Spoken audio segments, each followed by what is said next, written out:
Good morning. Good morning, everyone. Thank you so much for being here today.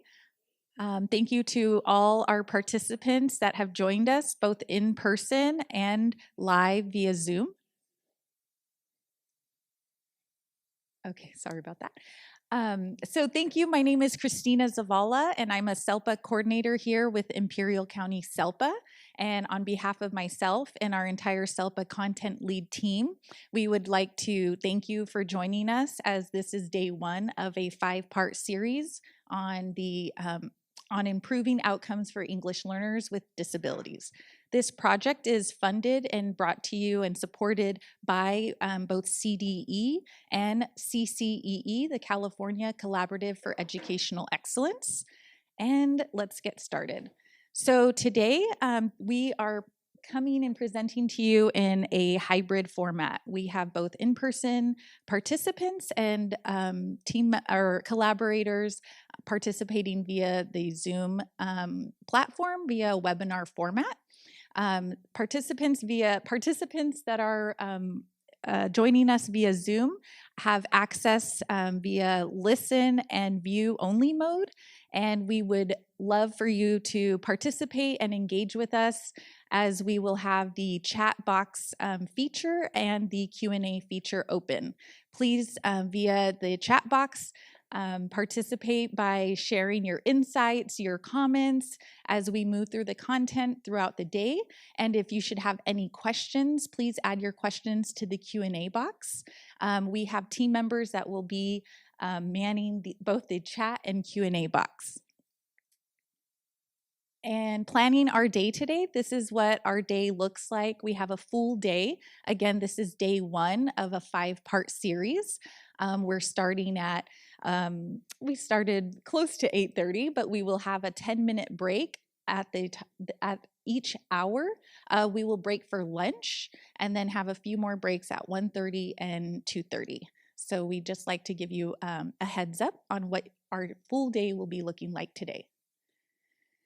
And as I introduced myself, I will also introduce our full team. Again, we are coming to you from Imperial County SELPA. My name is Christina Zavala. I'm a SELPA coordinator here. Our additional participants on our team and those that will be presenting are both Vanessa Lopez, who is a SELPA coordinator, who brings to us 20 years of experience as a special education teacher, as well as an English learner instructional coach, and also Lupita Olguin-Rubio. She also has 20 years of experience in the area of English language development and reading literacy. And then we have our fierce leader, Dr. Deborah Montoya, who is our SELPA senior director, who also has over 20 years of experience in special education, serving as a school psychologist and also director of special education for a K-12 district. And she has been serving as our SELPA senior director for the past 6 years. Here you will find our contact information, our email addresses, our phone numbers.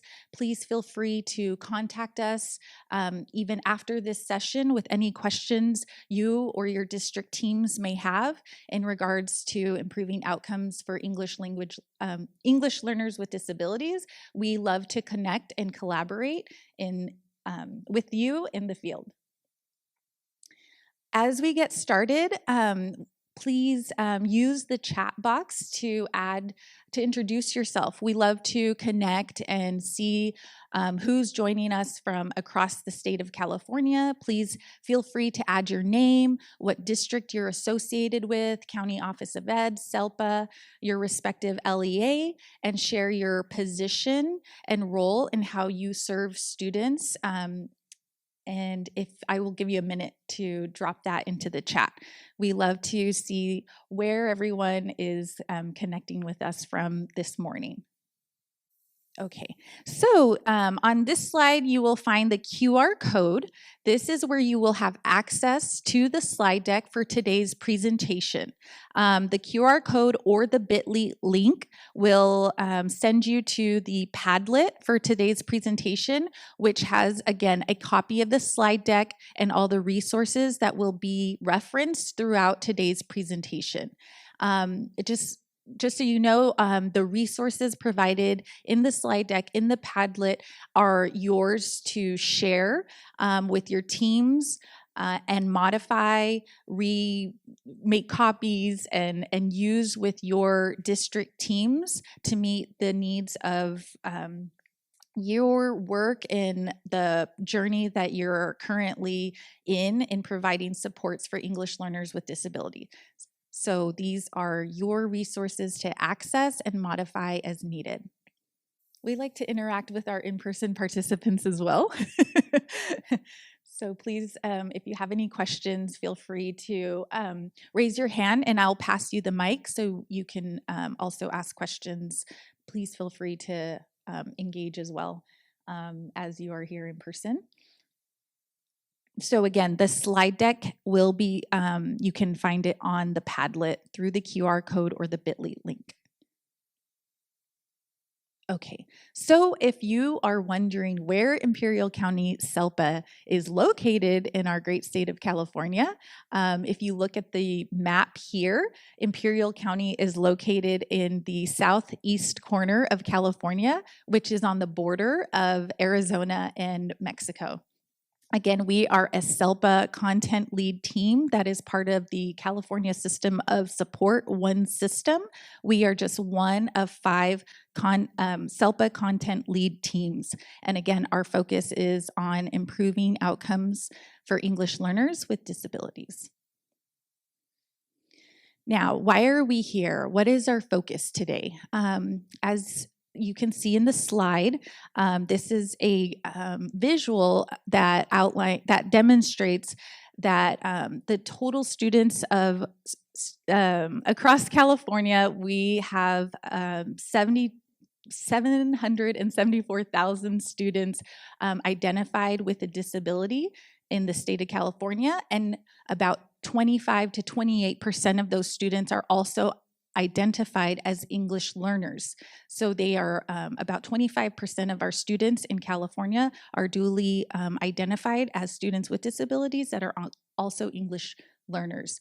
So when we're utilizing these terms throughout today's presentation, I'd just like to review quickly that when we're using the term English language learners, what does that exactly mean is that we're talking about students that have been identified as having a home or native language other than English, and they are currently in the process of learning academic English.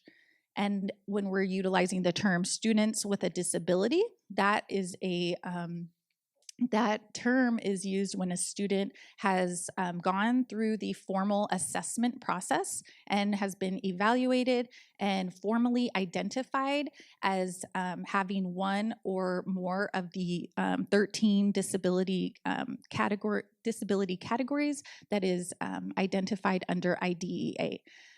Student that has been identified as having a disability is basically struggling with learning. That disability is adversely impacting their educational progress, and they require special education supports or some type of related service to improve their educational progress.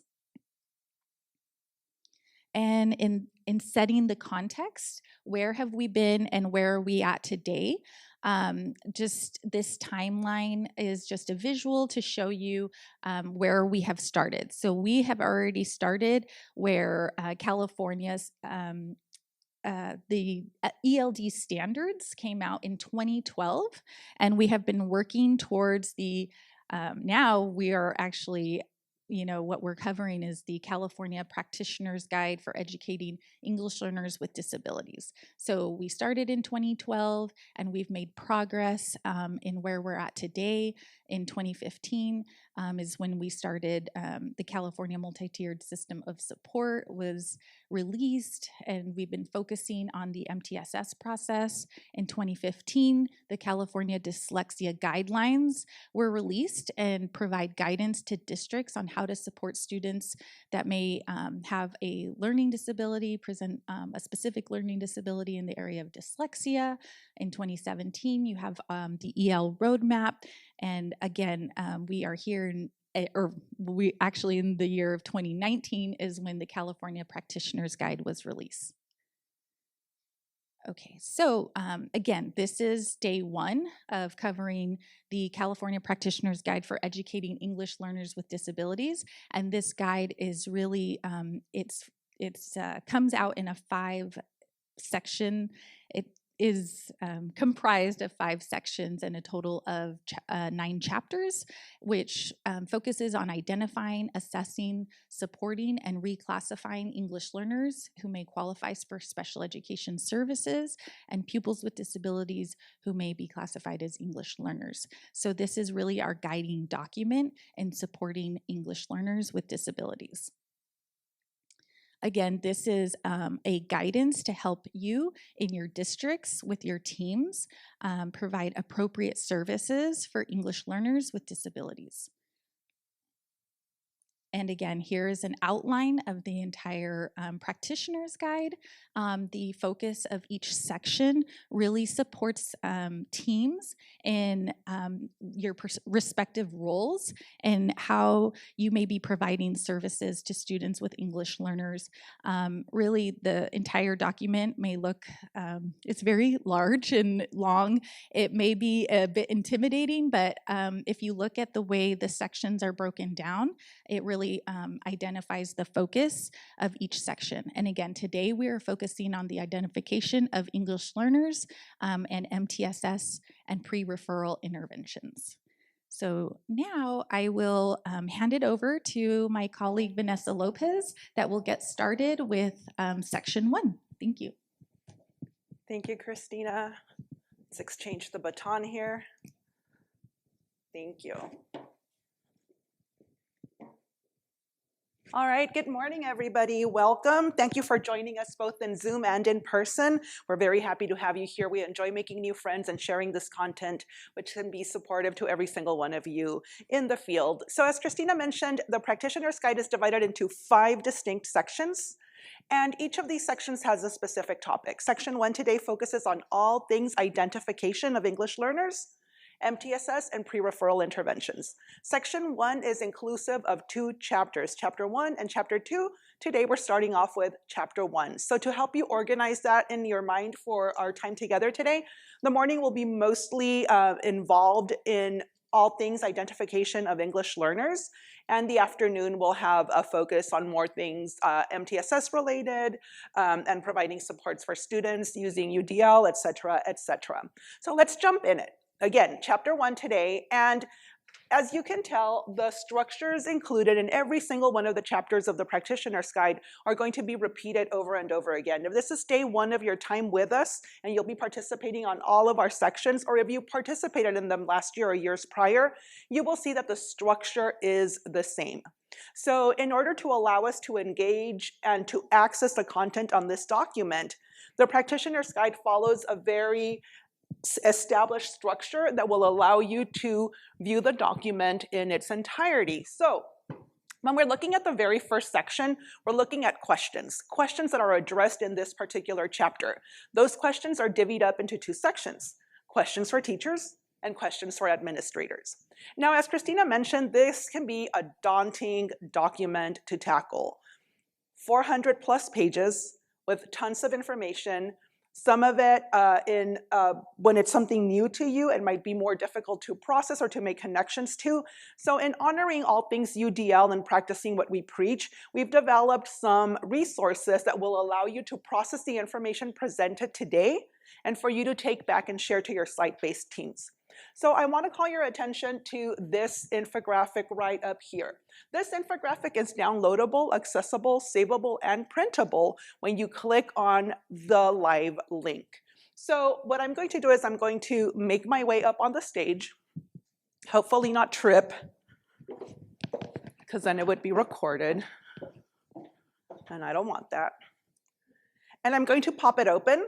just to give you some guidance. So for those of you joining us on Zoom via webinar, you can access this document by clicking on the link in your slide deck, and it'll be available electronically. Those of you here in person, I want to share this with you because I know it can be very difficult to try to organize new information when you don't have a structure that is supportive of then being able to retrieve and access that information.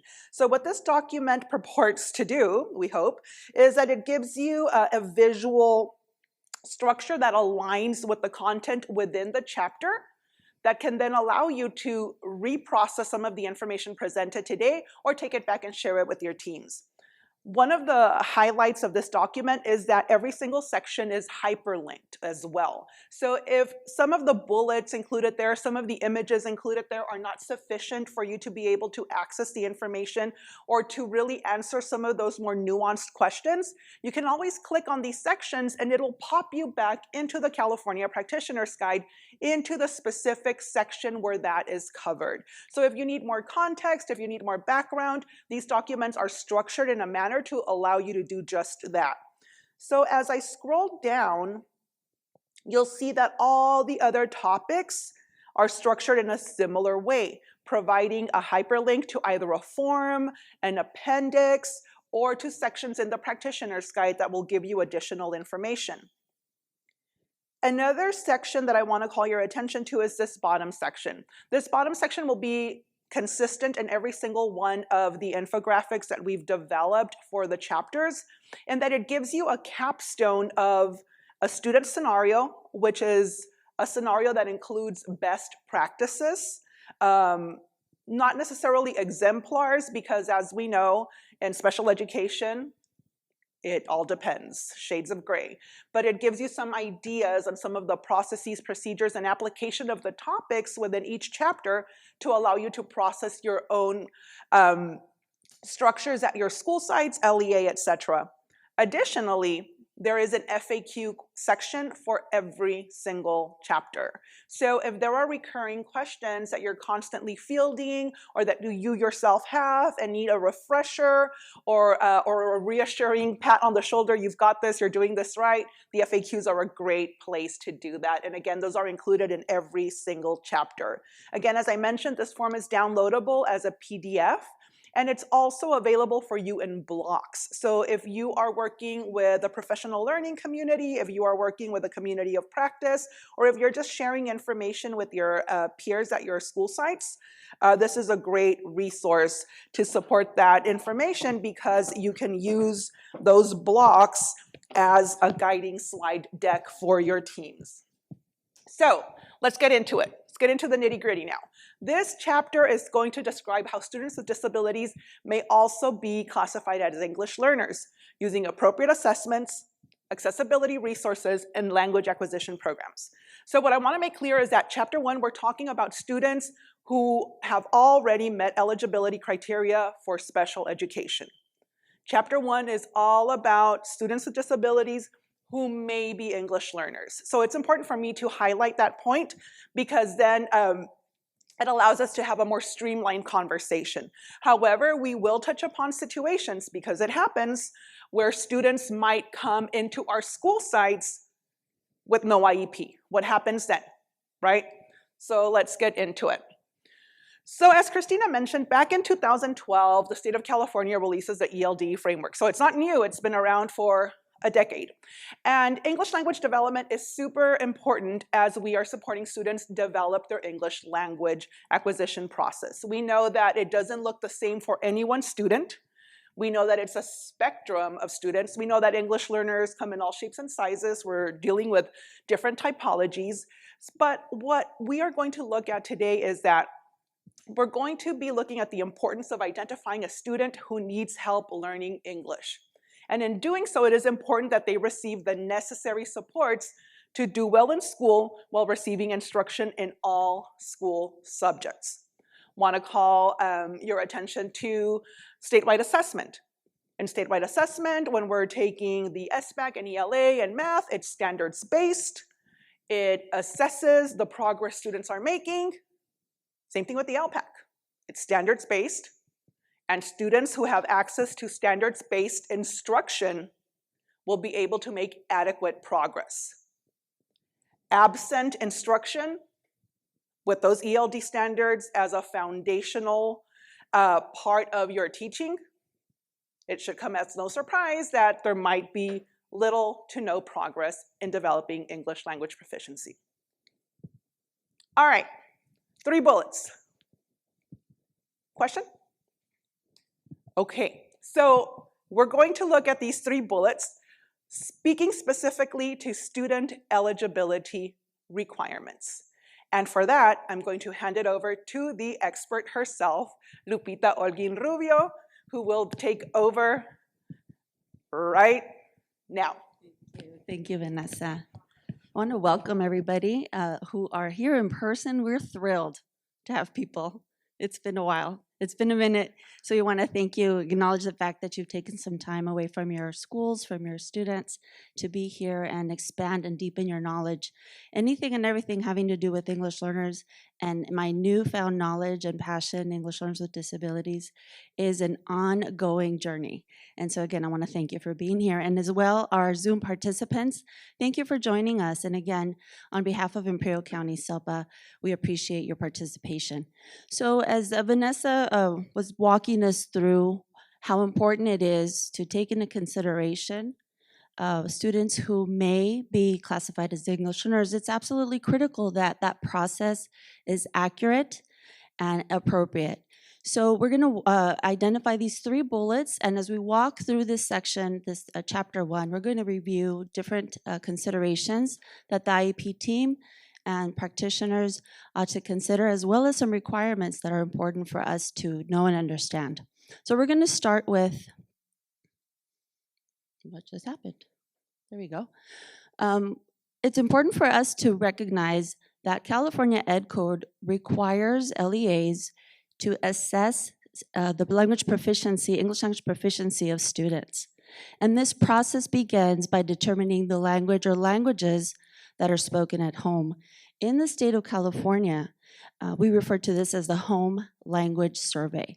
This is a sample form which, through these 4 questions, will provide us with that information of what languages are spoken at home that perhaps may be other than English. I want you to take note of the first 3 questions. I've taken the liberty of highlighting the word child. It's important for us to be familiar with the exact questions that are in this form and what families, parents are being asked. This information is critical, again, to be able to determine appropriate classification. Because in this case, the first 3 questions involve us understanding, the school's understanding, what languages are spoken to the child, or what language did he or she first begin to speak, what is the most frequently spoken language at home to the child, and what language is most frequently used by the child. The 4th question involves what language is spoken amongst the adults living in the household. So again, it's important for us to understand what questions are being asked of parents, as well as pondering how are parents being asked these questions. Is it through an enrollment packet, one that's probably a huge packet, at least the ones that I've seen tend to be a quite thick packet of forms that parents are handed upon enrollment, or is it something that perhaps staff is required to or assigned to meet with the parents and walk them through the process? It's important for us to be thinking about these questions because, again, this home language survey will trigger whether or not the student needs to be assessed for English language proficiency. Once upon a time, I was a classroom teacher, and having had experienced parents kind of debating whether or not to complete the form, and sometimes even completing the form with information that was not accurate. Oftentimes, English language development services carry negative connotation, and parents may prefer not to indicate that a language other than English is spoken at home.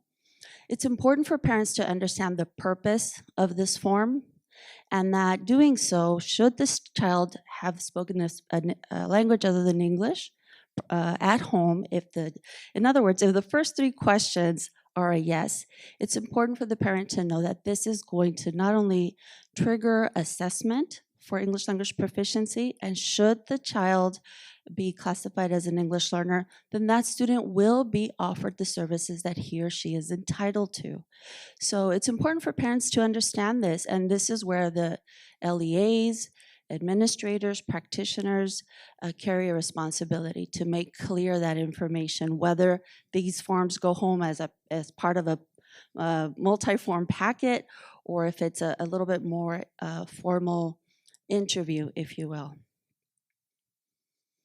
So again, the first three questions of this form will initiate the LPAC, the initial LPAC, or the initial alternate LPAC, depending on the student's needs. So what is the initial LPAC? So the initial LPAC is administered to all K-12 students whose primary language is not English. Back to that home language survey, if those first three questions, if any of those first three questions were answered as a yes, then it will trigger the students to be assessed in using the initial LPAC for their English language proficiency. It is used to identify students as being either English learner or fluent English proficient. Another important note, simply because a student is administered the initial LPAC doesn't mean that the student is an English learner. Their information, the data retrieved after the initial LPAC is administered will either identify that student as an English learner or an IFEP, an initial fluent English proficient student. If the student is identified as an IFEP, then that student will not require English learner services. So again, it's important for this information to be clear both to parents as well as practitioners.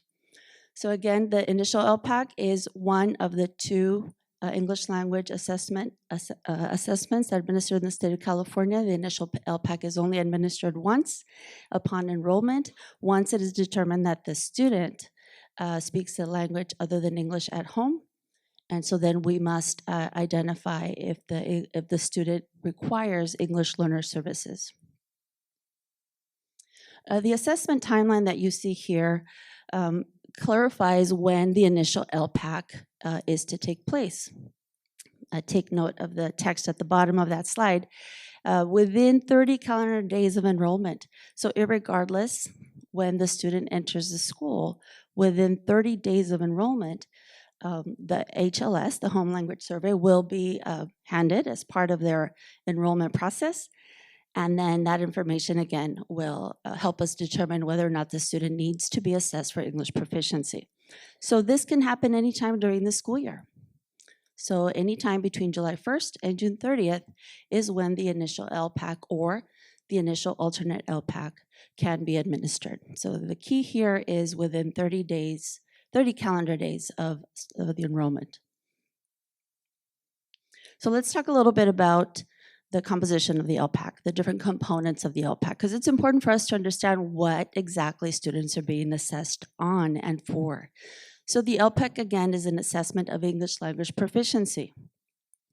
As you can see here, the LPAC assesses the 4 domains of language: listening, speaking, reading, and writing.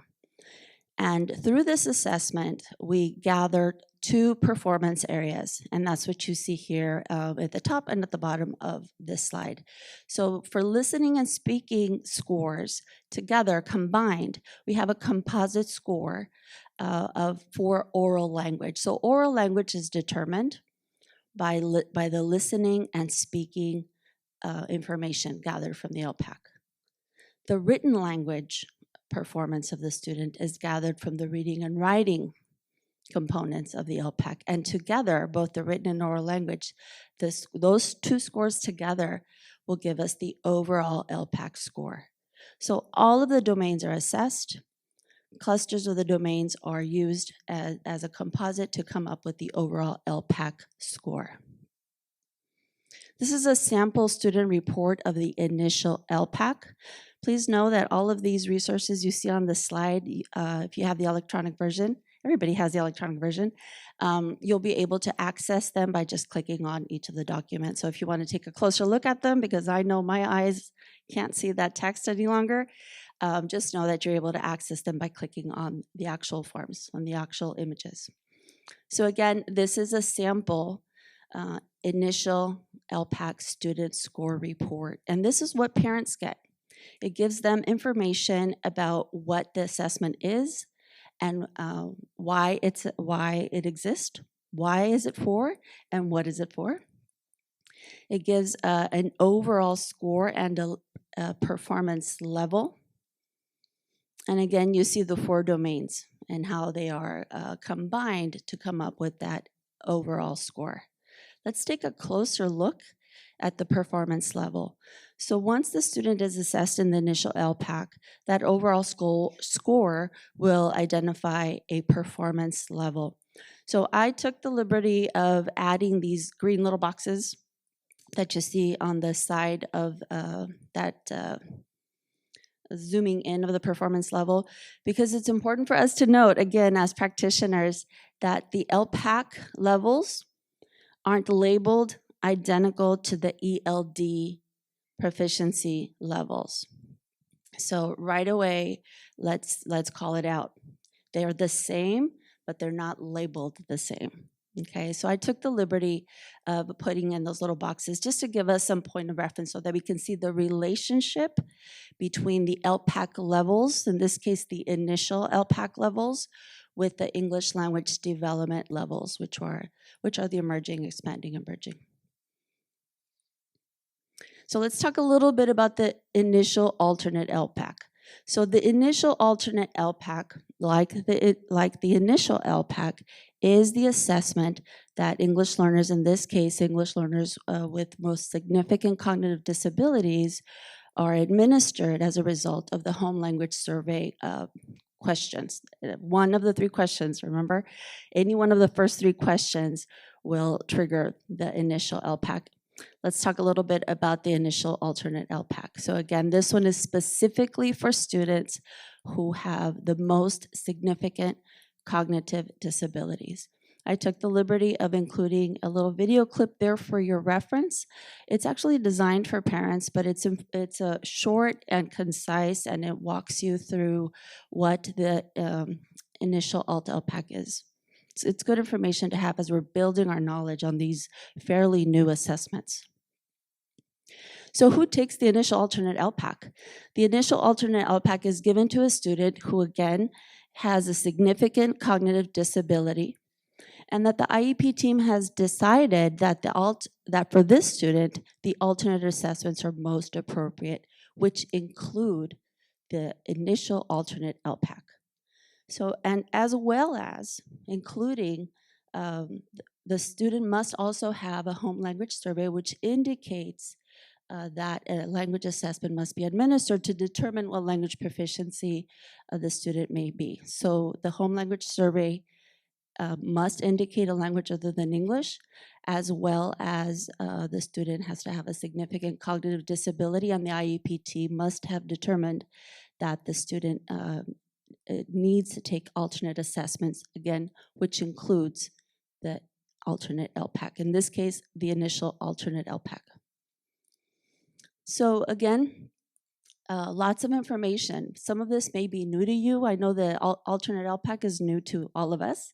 So please take some time to review the resources, become familiar with it, so that we can not only better support the needs of our students, but also help support our parents, right? So help them make because they're part of making these important decisions for our students, beginning from the home language survey. So they need to understand what these services are, why they exist, what they're for, and what the ultimate goal of these services are. So again, let's become familiar with them together and be part of making, helping our students make progress, both in language and in literacy. We're gonna shift, yes. Hold on, let me give you the mic because we've got people on Zoom who won't be able to hear you. You have a question? Yes, on the alternate LPAC, something that we kind of overlooked and got some support on was the second scoring of the test. Who should it be? Who should be required to do the second scoring on the alternate LPAC? I know that it's important for the student, the adult who works closely with the student should be the person who is administering the assessment. But I'm going to hand it over to Deb because I know she has more information regarding this assessment. Great question, thank you. So the alternate LPAC, if that student is selected for second scoring, so you need a second scorer. So maybe I should stand over here. I haven't said good morning to our Zoom friends either. Good morning. So if you have a situation where you have a second scoring, you would want it to also be someone who is familiar with the teacher. The alternate LPAC language is relatively loose in the sense that it could be the teacher, it could be the paraprofessional who works closely with the student, assisting and supporting. Number one, that second scorer also has to have gone through the whole Moodle training and certified as giving the as able to administer the alternate LPAC, for then which they also can participate as the second scorer. So most importantly, as Lupita mentioned, though, someone who's familiar with that child's mode of communication, because that's very important. If that student is a PICS user, is a switch user, is again using objects, whatever their mode of communication is, that again respectfully so that the second rater is also aware so that they are able to then score accurately given that student's needs and communication styles. Okay, thank you. We are going to dig a little deeper into the alternate LPAC. These couple of slides that I'm sharing with you are specifically for the purpose of helping us understand the purpose of the initial LPAC. And we can't talk about the initial LPAC without talking about the initial alternate LPAC as well. So know that we will have a section dedicated to the alternate LPAC just a little bit. Okay, so let's talk a little bit about domain exemptions. And it's important, again, for us to understand all of these resources, all of these requirements, all of these supports that are afforded to our students. So again, the IEP team plays a critical role in determining what the student receives, how they receive it, and how it is monitored.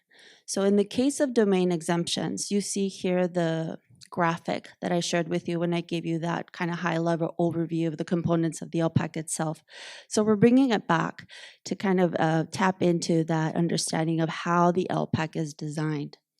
So an IEP team will determine domain exemptions only if the student is unable to access that domain with the supports that are already afforded to them.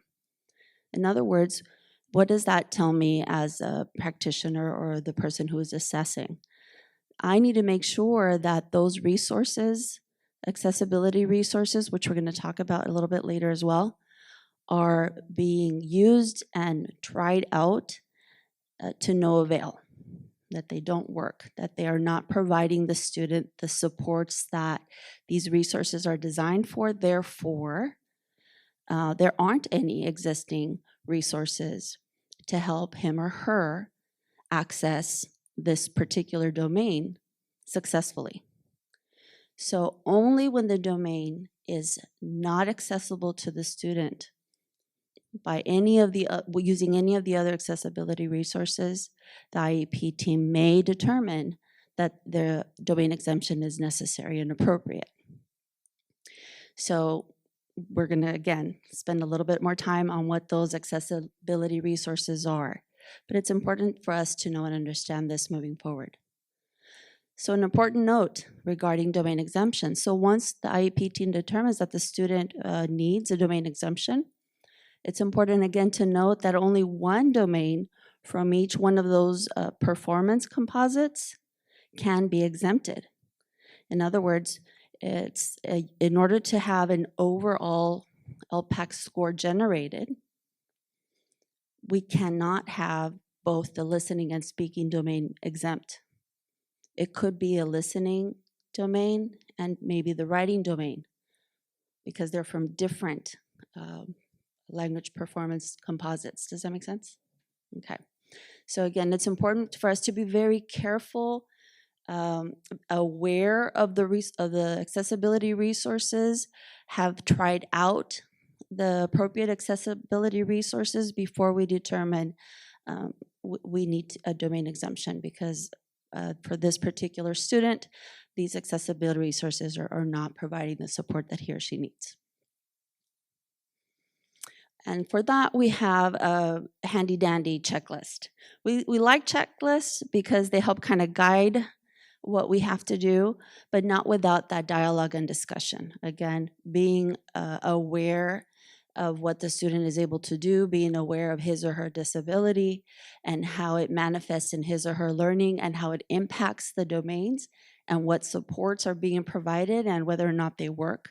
It's a lot of information, right? So having a form helps facilitate not only culling all that information in one place, but coming back to it and having further conversation should decisions need to be considered moving forward.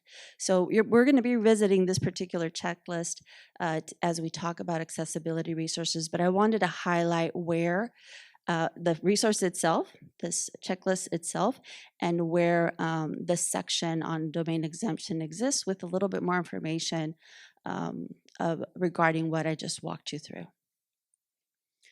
So a couple of other things that we also need to be aware of and take note of. Very important notes. Parents cannot opt their child out of taking the LPAC. It is a requirement.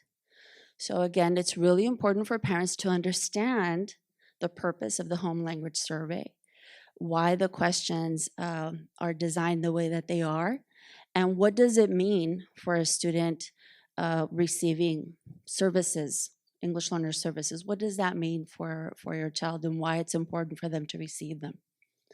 So that the home language survey is filled out accurately and appropriately. Although the parent cannot opt out, the parent can make a request to change the home language survey responses as long as it's prior to the administration of the initial LPAC. It may be that perhaps grandma who speaks, let's say, Spanish, has been staying in the home, for a few months, and the grandma speaks Spanish, and so the parent marks that the child speaks Spanish, which is true. However, that is not, it's an occasional exposure to a language other than English. And so again, this is where I ask you to really kind of stop and ponder, how is the HLS given to parents? Do they understand what these questions are? Do they understand the purpose of it? Because we want to avoid having to backpedal, if you will, by having administered the assessment to kids who may not need it, or by that point, oh my goodness, we already have a score for somebody who doesn't need it. What do we do? Or not giving the assessment to somebody who actually needs it. So again, it's important for us to be thinking about, what is this process and where do I fit in this process? As well as the parent requesting a kind of a relook at the home language survey, a certificated employee, let's say a teacher, right, may do the same. If we see that the student home language survey indicated that he's an EO or she's an EO. However, we see that the student is not able to perform basic academic English tasks in the classroom. And so it's evident that perhaps the student indeed is an English learner and the home language survey just was not appropriately filled out. So for that, we have these 3 scenarios that the state of California has identified. Should there be a reason for detecting and correcting misclassification? I'm going to walk you through the 3 of them very quickly. And again, just know that the live links to the resources where you can go back to and revisit these topics at your leisure, or maybe you want to share with your colleagues or administrators, know that these resources are made available to you through these slides. They're all live links. So let's go over each one of the scenarios. So how do we identify, when we get to the point of detecting and correcting misclassifications, what are the 3 scenarios that we are allowed to kind of stop and gather information and reroute? So the first one is when the LEA has an indication that the student's primary language is not English, right? Again, that example that I gave you a little while ago, where perhaps the parent is just kind of intimidated, or maybe just does not want EL services because of X, Y, and Z. I don't want my kids in those classes, so I'm going to mark that we only speak English at home. So when the LEA has indication that perhaps the student indeed speaks a language other than English, and obviously is unable to perform ordinary classroom work, then the LEA may begin to collect and review evidence to be able to make that change in the classification. The next scenario is really about human error, right? Administrative error.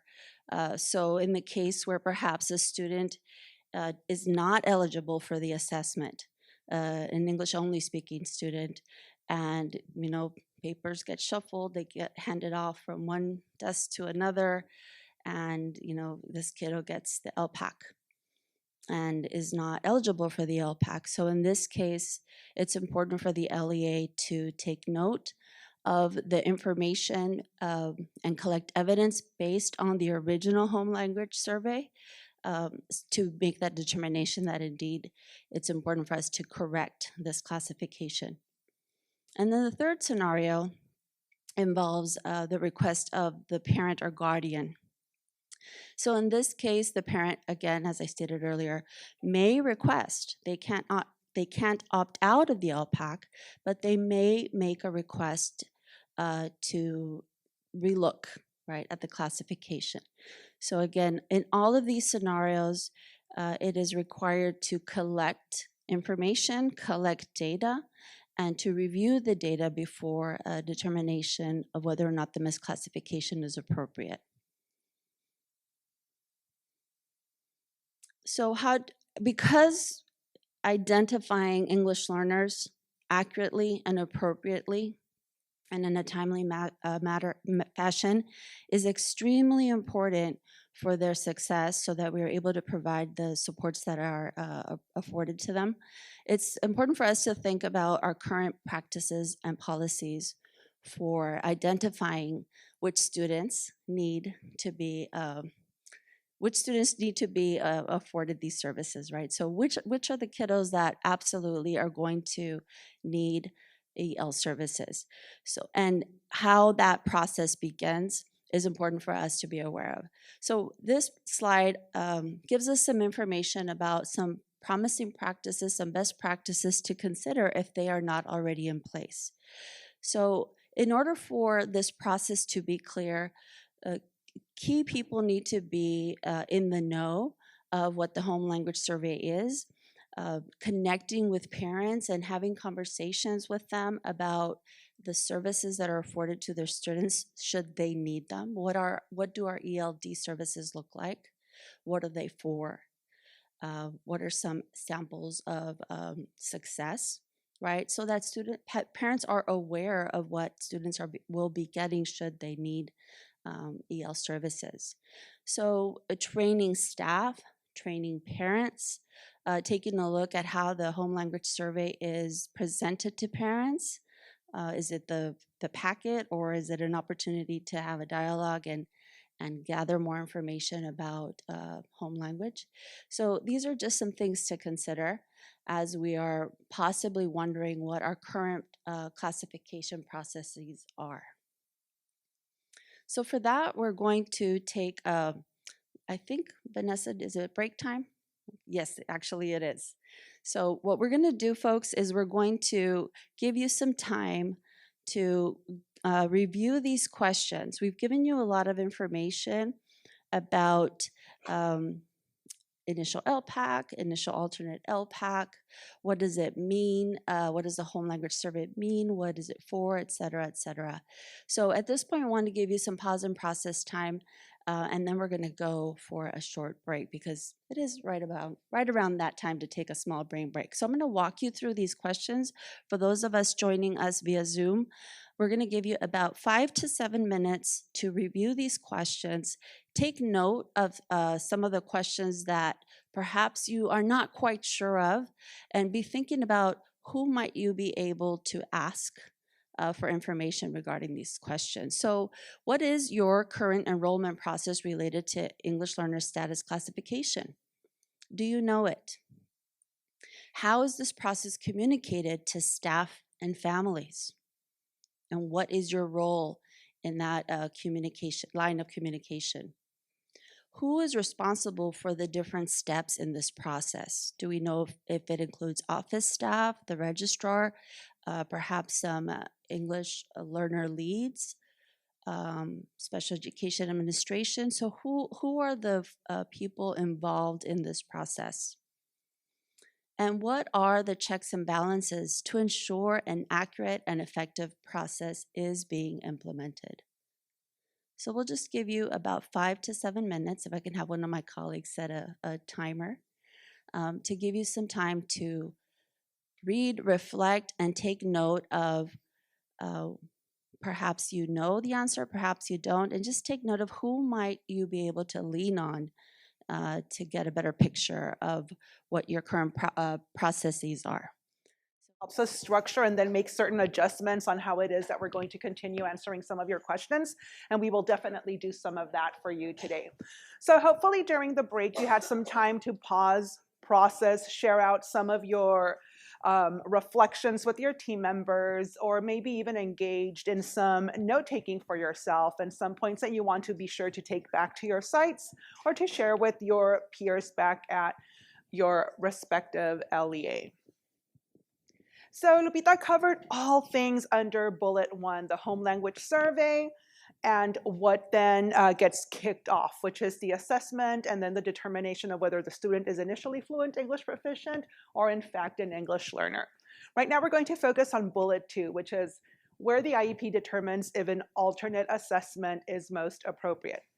Again, I want to come back to the initial context, which is that these are students that already have an active IEP.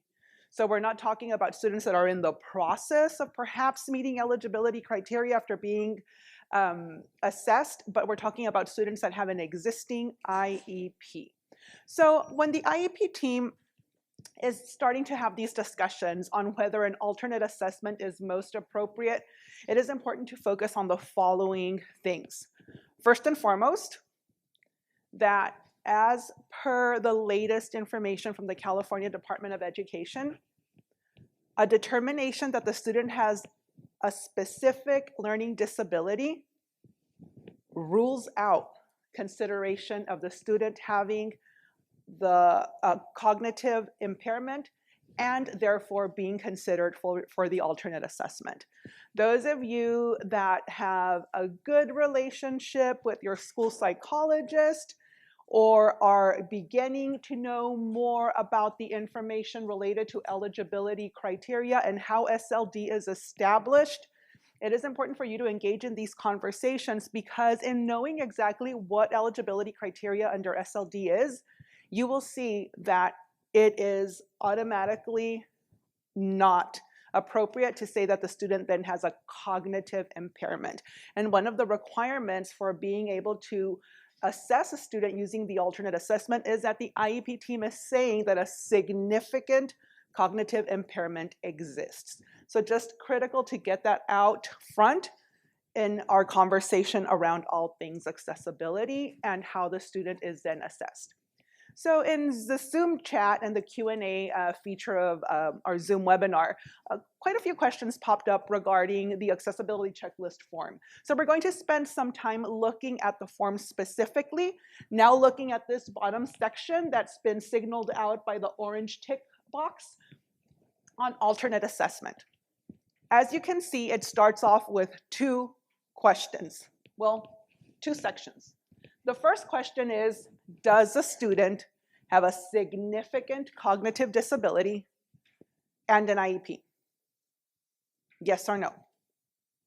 Depending on how we tick this box, yay, nay. A series of other steps then unfold, okay? And as Lupita mentioned earlier, having that conversation as part of the IEP team is the most important part of this. That collective processing and consideration of where the student is important in documenting and in sharing the information that might help us establish if an alternate assessment, in this case the ALT-LPAC, is most appropriate for this student. So we tick yes, there is a significant cognitive disability and an IEP. Then we look at that yellow box. And that yellow box states, if yes, then the student is eligible. If no, reevaluate accessibility resources. Federal law allows this option only for students with the most significant disabilities who have an IEP. So before we even move on when we're having this conversation on whether an alternate assessment, in this case the ALT-LPAC, is appropriate, you are making this statement as an IEP team, a collective statement. It is not unilateral, and it should be inclusive of practitioners who have an understanding of what a significant cognitive impairment is, and also English language proficiency. So let's spend some time getting comfortable with all things ALT-LPAC. So once you ticked yes on that worksheet, we have an alternate assessment team guidance document. Depending on what your IEP management system is, say Swelligent or Cirrus, there might be a form in there that confirms the IEP team's determination that an alternate assessment is the most appropriate. So the team met, discussed, ALT-LPAC is appropriate. Here's the first confirmation the team is making. That first confirmation that the team is making indicates that a disability or multiple disabilities exist that significantly impact intellectual functioning and adaptive behavior. I want to call your attention to those ands and those significance. Adaptive behavior, specifically for our friends who are not in a special ed world, is defined as behavior that is essential for a person to live independently and to function safely in daily life.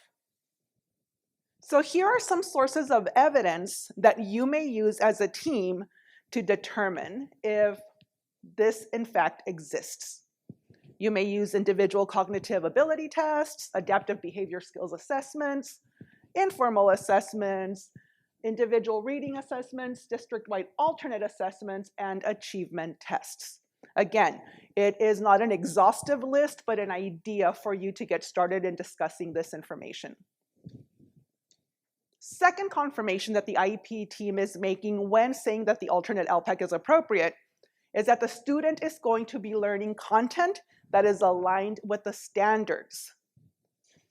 So not necessarily the standards as they exist, but alternate assessment standards, those ALT standards. Goals and instruction listed in the IEP for these students who we are saying are in fact candidates for the ALT-LPAC, and the IEP team is meeting to determine and discuss if this is in fact the case, must also include evidence, again, not exhaustive list, that might be progress monitoring data, present levels of academic and functional performance, goals and objectives from the IEP, and data from scientific research-based interventions. So again, this second confirmation is stating that the student is receiving an alternate curriculum, who is using those standards that have the essentials listed. Again, important to realize that this is one of the confirmations you're making when you're saying that the ALT-LPAC is going to be administered to these students. Alternate standards that are aligned with the content standards. And those are included in the Padlet. So because we know that some of our friends joining us in person and in Zoom might have tons of background information on all things EL, and then we might have some friends who have tons of information and experience on all things SPED, it's important for us to be aware of some of the language, some of the resources. So we've plugged in a lot of the Alt-LPAC, alternate standards into the Padlet so that you can access them and be able to see how it is that those essential components are pulled out as they relate to the ELD standards as well. Third, team confirmation. The third team confirmation that you are saying is in fact happening, that is in fact true, when a student is going to be considered for the Alt-LPAC is that the student will be receiving explicit, extensive, direct, individualized instruction and substantial supports to achieve measurable gain. So again, the students' needs are such that they require this level of focus and instruction. They must receive extensive, direct, individualized instruction to be able to have access, repeated access, individualized instruction, using substantially adapted materials, individualized methods of accessing information. So we are making this confirmation. Sources of this evidence, again, not an exhaustive list, but a sample listing so that you can get an idea of where you might be pulling information from if you are in this situation, is that you are going to include examples of the curriculum. Some instructional objectives and materials, including work samples, whether they be from a school-based program or a community-based program. Teacher-collected data and checklists, and the present levels of academic and functional performance as well. If we're looking at post-school outcomes, you might be looking at the ITP as well for those students that are 16 years of age or older in our secondary settings. So again, 3 confirmations. When we are saying that the Alt-LPAC is appropriate for an individual student that we are considering, we are saying that those 3 things are true. Significant cognitive impairment, curriculum that is aligned to the California standards, and also that they are receiving extensive, significant supports and instruction in the classroom to be able to make gains and progress. The team has had the communication established, you're sharing information, you're still deliberating. Yes, you have those 3 confirmations made, but now you want to look at the more specifics that aren't necessarily clerical, if I want to use that term with following the structure of the confirmation worksheet, but now we're looking at the individual. So earlier when Lupita shared the image of the LPAC with the 4 domains, listening, speaking, reading, and writing, we saw that they were connected horizontally, right? We had the oral language composite, and then we had the written language composite. If we go back to that slide and you look at how it's structured also, you see that there is also a vertical alignment. And that vertical alignment is our receptive language and our expressive language. I call that out because I want us to know that this is all inclusive of the same. So the alternate LPAC is in fact assessing all 4 domains, except the way that it's structured is like this. A measure of receptive language and a measure of expressive language. What makes up that receptive language? Reading and listening. What makes up that expressive language? Writing and speaking. Okay, great, we got this, I see it. But what does that have to do with the individual student? Well, what it has to do with the individual student is a lot. When we are saying that a student is in fact appropriately selected to take the Alt-LPAC, we know that they're going to have substantial supports necessary. This might be in the form of assistive technology, AAC, any other adapted support that is required because their needs are such.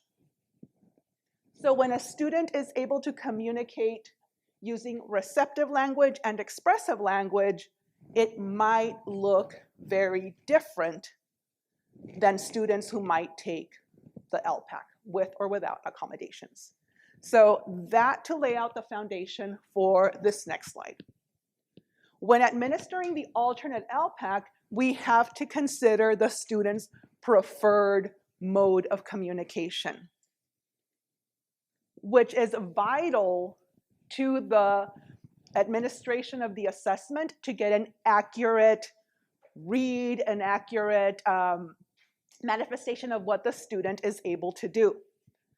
And it goes back to the point that Debbie shared earlier with knowing the communication mode of the student. Who would know that? The person most familiar with the student, the case manager, the service provider for speech and language. So have those discussions involving these individuals who know what the student's preferred mode of communication is. It might be switches, it might be buttons, it might be PECs, it might be a dynamic display. It might look very different than what we would typically use when delivering the LPAC with or without accommodations. So again, this is a visual to give you some ideas of what some of those communication modes might be specific to the individual student. When we're considering receptive and expressive language, we're also looking at the way the student not only takes information in, receptive, and how they demonstrate understanding, expressive. So it might be necessary then to prepare yourself when you are giving the Alt-LPAC with different visuals, perhaps actual objects to support the student. Perhaps you might need to program in their device. So considering all of these things ahead of time are critical, not just the paperwork aspect of it, data entry aspect of it, but the individual student. That is always the focus. So earlier when I was talking about the 3 confirmations that the IEP team is making, that the student is an appropriate candidate for the alternate LPAC, I talked about alternate standards. And here I want to call your attention to the ELD connectors. The ELD connectors are linked directly to the ELD standards. So when you are making confirmation 2 that the student is having access to the California standards, this is what you would use for students that are taking the Alt-LPAC. When we're talking about ELD instruction, comprehensive ELD, meaning designated and integrated, the ELD connectors would be your foundational standards, which are the California standards aligned to the needs of the students. So these are available in this live link, and it gives you access to the LPAC blueprints and the ELD connectors. I'm going to give you a minute or 2 to pop it open so you can look at the structure of it. And you'll see how it is, in fact, directly aligned to the ELD standards. When you pop open the document, you'll see that it is titled Alt-LPAC Test Blueprint. And then you'll see in the table of contents that it has a lot of different tables and appendices. I want to call your attention to Appendix A, the ELD connectors for the alternate LPAC. When you go to this section of the document, you'll see that it is broken up into sections that are sequential so that you can read across and make sense of the standards that are going to be addressed in developing the instruction for the student. Here's Table A5 from Appendix A of the document I just shared with you. When we're looking at the very first column, the very first box, this is the actual California ELD standard, as written, pulled from the framework. That middle column is the ELD connector. So if we look at the very first one, and I'll give you a key on how to read it. I'm going to get up here by the screen so that I can show our live Zoom participants. You see P1A1. Okay, so that is part 1 of the ELD standards. That is what that is referring to, part 1. If we look at how the ELD standard is written out for the very first one, we have exchanging information and ideas with others through oral collaborative discussions on a range of social and academic topics. That is the California ELD standard as written. The ELD connector talks about exchanging information and ideas by participating in short conversations, by asking and answering questions, by responding to the ideas of others, and expressing one's own ideas about familiar, social, academic topics. That ELD connector breaks it down for you. And what it gives you also is it gives you an opportunity to consider the modes of communication we discussed earlier. What might this look like for the student as it's being taught and then assessed? It assesses the communication modes in receptive language, listening and reading, and expressive language, speaking and writing. So you'll find this structure throughout the document. So as you're looking to design ELD instruction for students who are going to be assessed using the ALT-LPAC, this is a phenomenal resource for you to use to support you in that endeavor. So the ALT-LPAC, relatively new. I know I needed all the support necessary to process it and understand it. And we at Imperial County SELPA love infographics. We love developing infographics because if we truly are going to honor UDL principles, and if we really are going to say that UDL is part of first best instruction, tier 1, all of that good stuff, we need to practice what we preach. So we took the information from the alternate LPAC task types, and Debbie put it into this fantastic document that maps it out. So what it does is, it gives you some background information of when the alternate LPAC will launch, and I can tell you it's now. So then we move on to who can administer the alternate LPAC, and then finally, the most beautiful part of the document is this map, this roadway that explains to us in a nutshell, briefly, what the alternate LPAC task types are, what they look like.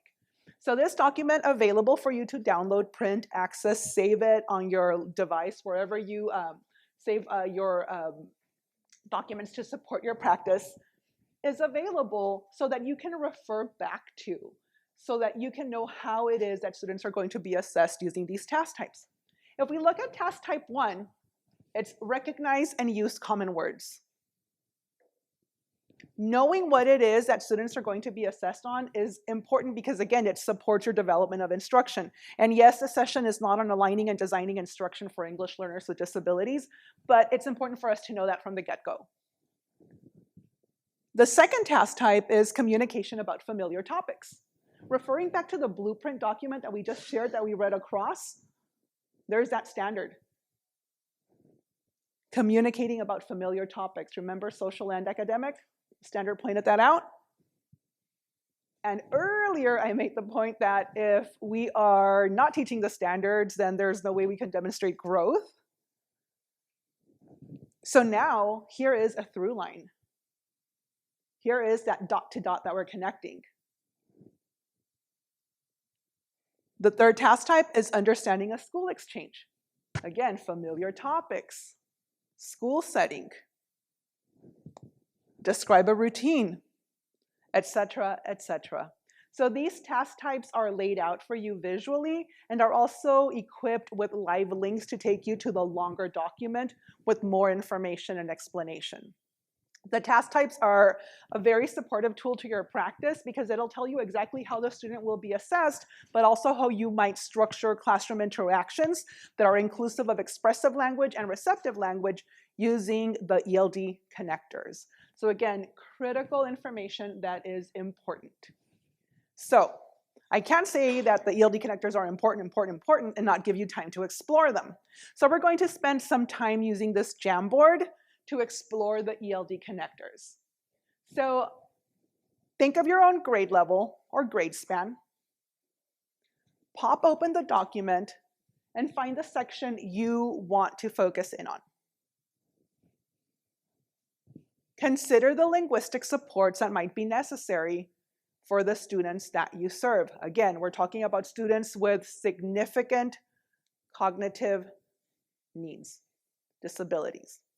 If you don't work with students that might be eligible for the Alt-LPAC, go ahead and find somebody in the room if you're here joining us in person. And if not, you can use this time if you're joining us through Zoom webinar to just take a look at the structure organization of the document, considering how you can further integrate the ELD standards and or ELD connectors in your classroom with your English learner students with disabilities. So we're going to spend some, I think if we put 5 minutes on the clock, and then I can check in on you just as a starting point to pop open that document. And if you need help finding it, please let us know, and we can point you in the right direction so that you can then start processing, reflecting, and adding some of your reflective points onto the Jamboard. You can access the Jamboard by entering that bit.ly link into your browser, or if you have the electronic version of the slide deck, simply by clicking on the bit.ly link, or I believe even the Jamboard image is linked to the document. So go ahead and do that. I'll put 5 minutes on the clock, and I'll give you a breather from the sound of my voice. So hopefully you had time to access the Jamboard, look at those ELD connectors, and address some of these points. How will you further integrate the ELD standards and or ELD connectors in your classroom with your English learner students with disabilities? Again, a lot of this is all about the process, processing this information, processing this new learning and connecting it to existing learning already, because you are all huge repositories of experience, learning, and information. So a lot of this can make their way and make those connections into your existing level of expertise to further inform your practice. So here we get to the interesting bullet, right? You get a student, they show up at our school site, complete the home language survey. There is no IEP in place, but we think that they require some supports. You can actually do that. You can administer the initial LPAC with designated supports and universal tools. You might have heard it for the SBAC, the ELA, and the math, that we have U's, universal tools, D, designated supports, and A's, accommodation, and then you also have unlisted resources. But for our conversation today, we're going to look at the U, the D's, and the A's. Universal tools, designated supports, accommodations.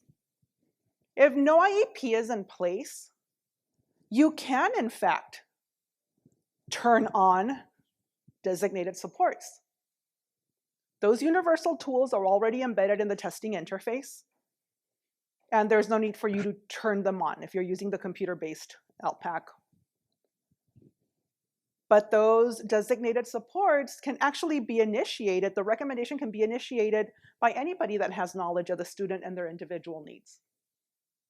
So if you have a student, again, show up, complete that home language survey, Spanish, Spanish, Spanish, any other language other than English, and you then notify your assessment office, wherever that might be located, in your LEA, and the LPAC is then going to be delivered.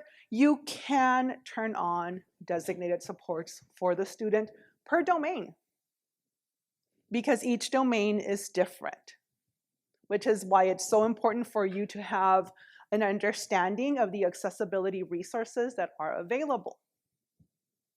Because what we really want to do is we really want to address the proficiency levels by looking at the descriptors and the types of supports necessary to be able to have the student access content.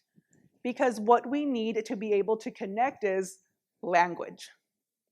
Language, language, language. Without language, we can't do any reading, we can't do any listening, speaking, reading, writing, none of that. So when we're looking at how the ELD standards are structured and written out, we take a look at figure 1.3, which is pulled directly from the California Practitioner's Guide, and it gives you a visual, it gives you a structure to take a look at these ELD proficiency level descriptors, the PLDs. You'll see that there's mode of communication. We also have at the early stages of that level what that might look like, and then upon exit from that level also. So it just gives you a good visual for you to look at. However, what I want us to think about right now is the general progression of the ELD continuum.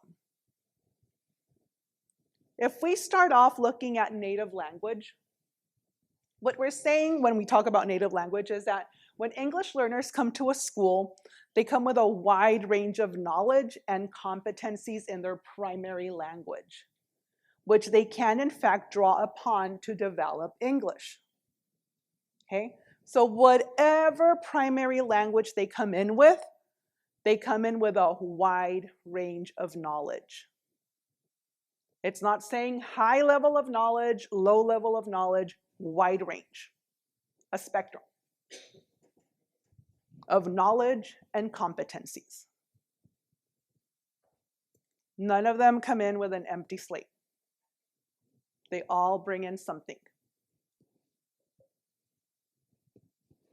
When we are moving along the continuum, next we come to emerging. And our EL friends, you know this like the back of your hand.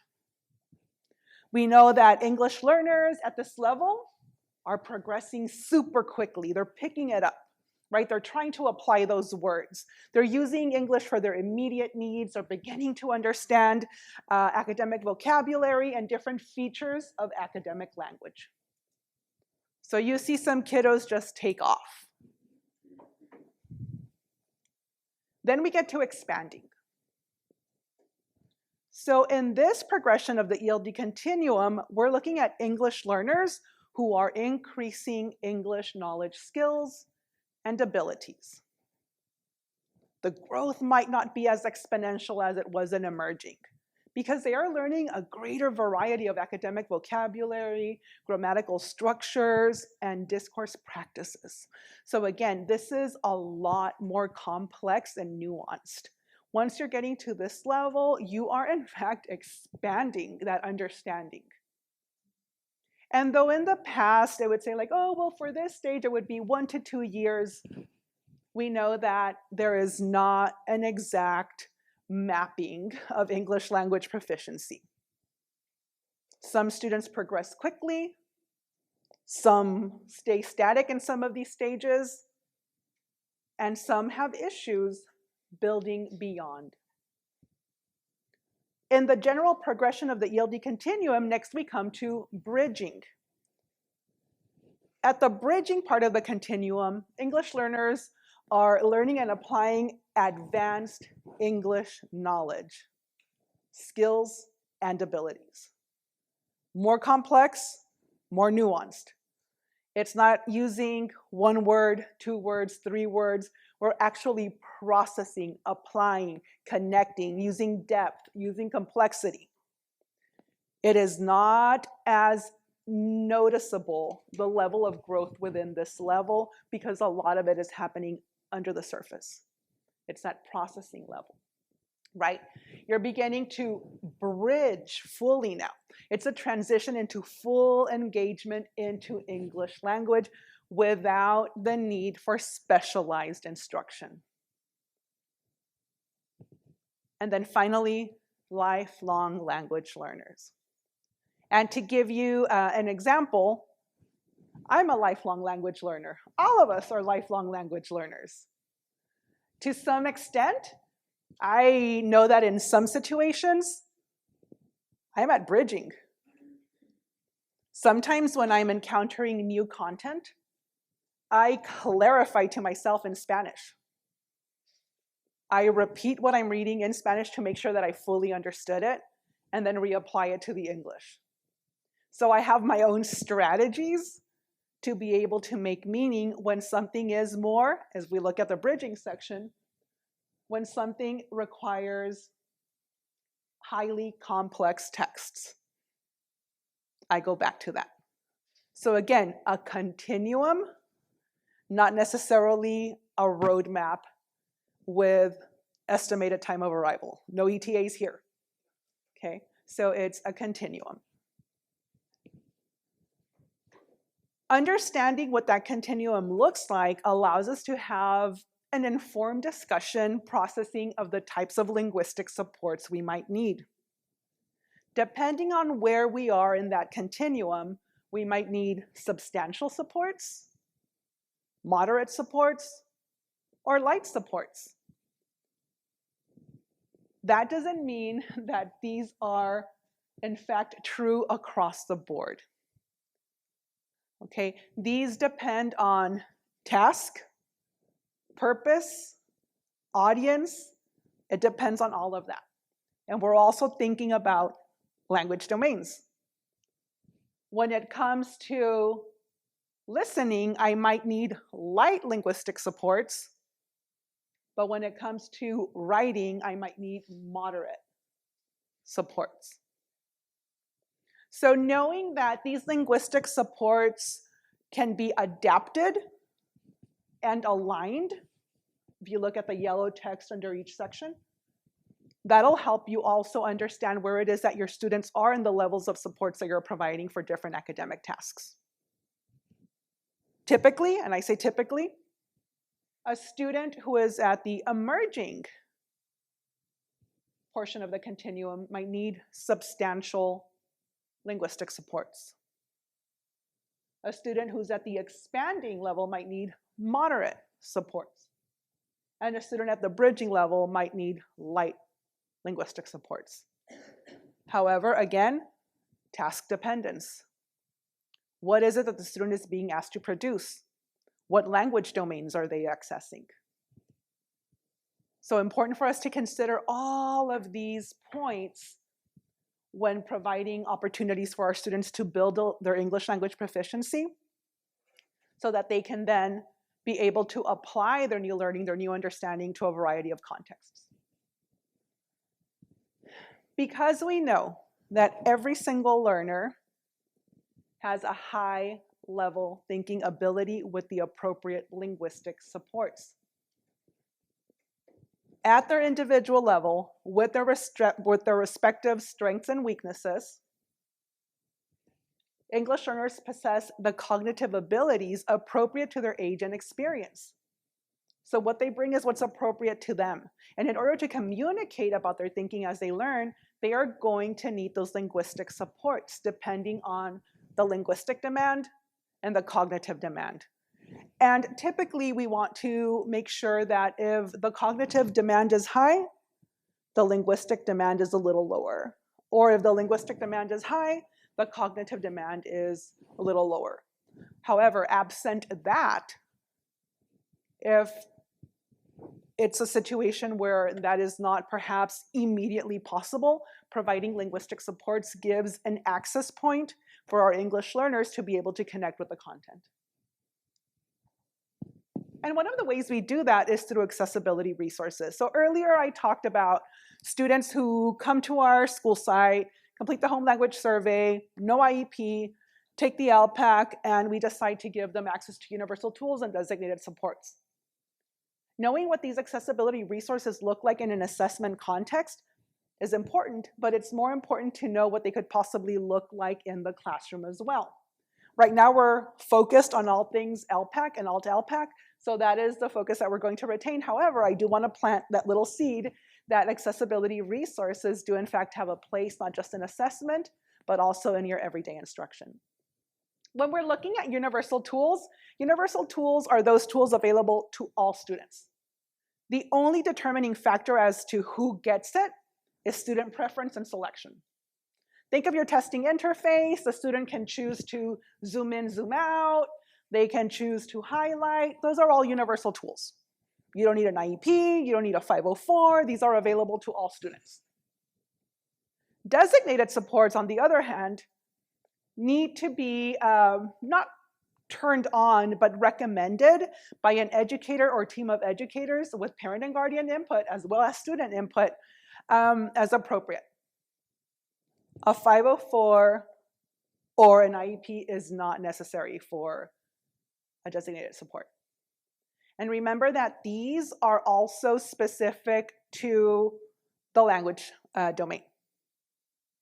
So you can turn them on for the writing, but not necessarily for the reading.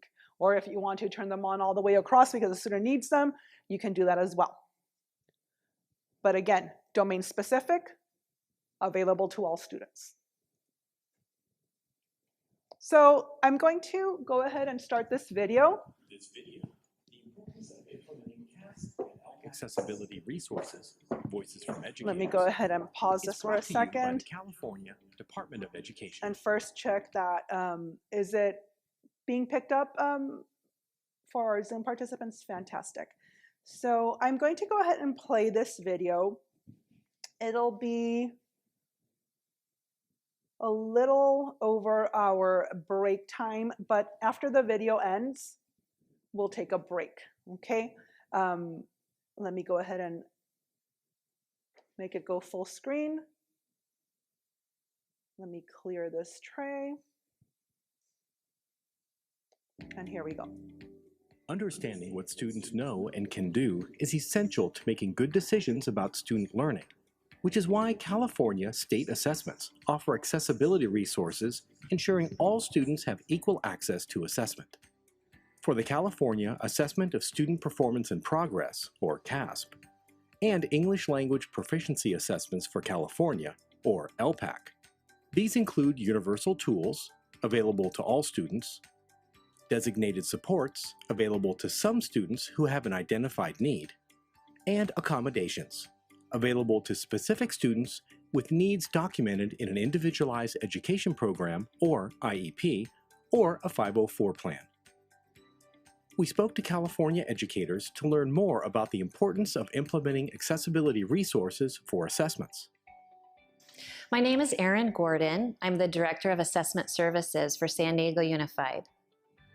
When we have students who have a need and we can match that with the available accessibility resources, it gives that student access.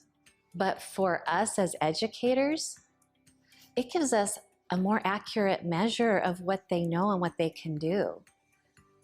It's a truer reflection of that student's knowledge and skills. As part of our mission to provide a world-class education for all students, we want to remove barriers so that all students have equal access to quality instruction and assessment. We want all students to have equity and access to learn.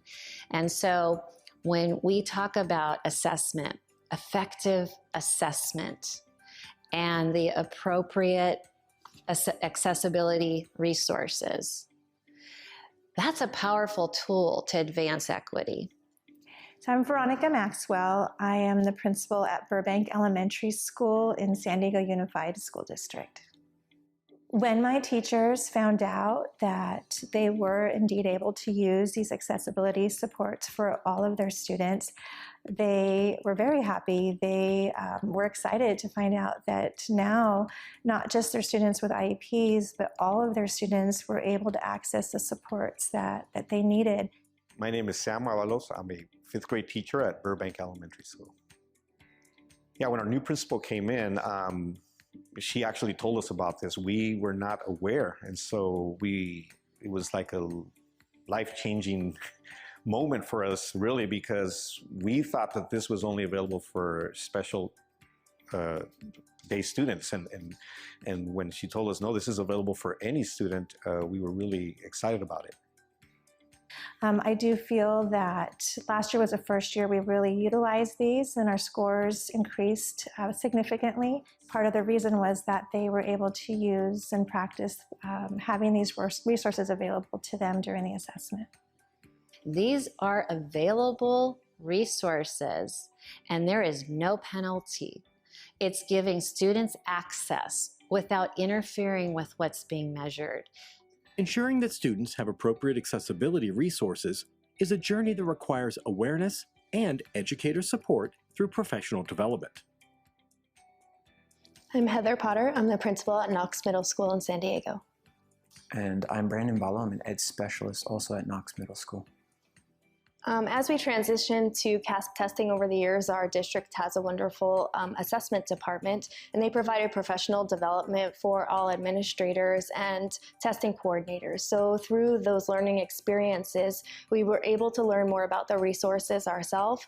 And as we did that, we were able to guide our teams back at our school site into teaching them so that they were able to really understand what was available for our students. So I believe the professional development that we received was very important in getting started. So we take our participants in our training through this entire journey, and we cover those three main topics. What's available, and then what can we do to determine what's going to be effective and appropriate for different students, and then finally, how do we collect that, and what kind of process can we put in place so that we can get the information into TOMS and before the summative assessment. In addition to supporting teachers, students need opportunities to understand and use accessibility resources such as color contrast, masking, and strike-through. It's been very important for my students to have the ability to give us feedback and choose the supports that work best for them. We didn't go into this just assigning at random where everybody was going to get the text-to-speech or everybody was going to get the color contrast. We really had time to really think about it ahead of time and then let our students also let us know, did that work for you? Did that not work for you? For our students, it was also very important for them to take the practice test, because with the practice test online, they are able to sample some of the resources that are available for them, and students are able to then give input, having seen it in a different kind of environment before we actually take the real test. The first steps to getting started are having committed leadership and obtaining the facts and information related to accessibility resources. My name is Eileen Moreno, and I am the principal of Edison Elementary in San Diego Unified School District.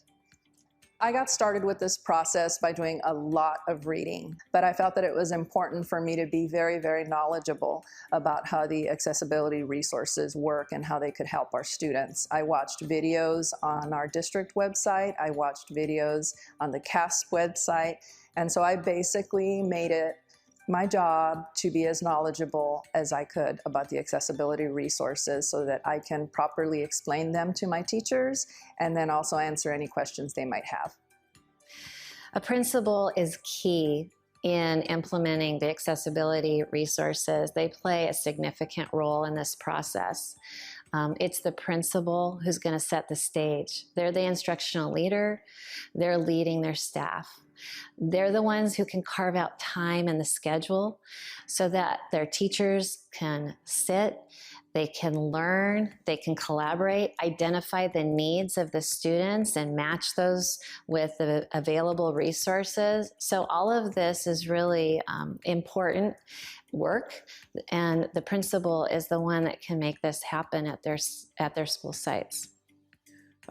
Also being very helpful is the time given to us at school and helping prepare and get ready and collaborate with each other in order to go over some of those ISEP pages and figuring out what we can do to provide better resources for our students. It's important for students to have these resources because they shouldn't be hindered by the design of a test. We need to make sure that we are supporting them by using any supports that won't negatively impact the results. Technology has made it possible to offer supports that were never available before. So if the supports are there and they're going to positively impact the results, why not use them? You can learn more about student accessibility resources and test settings by visiting casp.org and lpac.org. So we love sharing that video because it gives you the perspective of an administrator, case manager, special education, case manager, teacher, and it shows the importance of having that multidisciplinary team engaging in these conversations. So they covered the gamut, right? Universal tools, designated supports, and accommodations in that video. And the reason we set it up this way is because we want to call your attention back to this accessibility checklist, available in your Padlet and as a link also on the slide deck, because now we're going to be looking at this top section demarcated by that dotted orange line. So as you can see, it is broken down by domains. You have your listening, your speaking, your reading, and your writing. Those of us with years of experience in special education, or even those with limited experience in special education, know that if it's not written down, it didn't happen. So this structure is very helpful in documenting the IEP team's discussion related to accessibility resources when selecting these for the LPAC. So you can use this document to work as a structure for discussion for your team. In the domain of listening, the team considered universal tools, designated supports, and selected the following accommodations. If you want to document that in the notes, whatever process it is that your LEA utilizes for documenting the selection of resources. But again, it gives you that visual for that reminder, that consideration of accessibility resources by domain. If you notice in that goldenrod box, it states local educational agencies, LEAs, should document the use of designated supports, accommodations, or unlisted resources to determine test settings. So again, just very important for you to have that documented. And the most important thing, and we're going to talk about this a little bit later on, and also we touched on it earlier, the process, right? We know processes and systems are critical to the effective working out of this system of assessment, right? So when we are selecting those accessibility resources, who sees that? What is the testing structure for your LEA? Is there a testing office at district office? Is it housed within your school site? When kids are picked up to assess, when students are being taken from their homeroom class, from their second period class, whoever is assessing the students, are they aware of what those accommodations are, what those designated supports are? So again, this is a critical point in the conversation to consider your processes, whether written or unwritten, and if there's a correlation between the two, as to how we ensure that students are getting what they need. Again, points for discussion and reflection that are supportive practices to helping improve outcomes for English learners with disabilities. Now, the video is great. I've talked about UDAs, however, at a very surface level. There are documents to support your selection and recommendation for UDAs. The one place you want to start is the accessibility matrix and the corresponding graphics. So if you remember a couple of years back, we had matrix 1 and then we had matrix 4, but now they're all together. So now you have the California Assessment Accessibility Resources Matrix, and it contains all of those accessibility resources by domain and by assessment. So again, a document that you can navigate to be able to gain more information as to what these accessibility resources are. If you want a starting off point, a great place to start are these accessibility resource graphics at the bottom. You have one for the computer-based assessment and one for the paper pencil assessment. You'll see that at the top section, you have two blue boxes. The darker blue one is for universal tools. Again, universal tools available for whom? Everyone. The next box is our designated supports, available for whom? Everyone, depending on recommendation. Does that mean gen ed students too? Yes. Who can recommend? Teachers, ELD teacher, case manager, consult with the parent if you'd like, with the student if you'd like. But at the end of the day, we want to ensure that we are using the resources that would best support the student and that we truly are gaining feedback from the student if they are actually helpful or not. True story, back in the day when I was teaching, I would turn on all of the resources because I wanted to make sure that kids had access to all the tools they could use. Was more of a distraction than a support.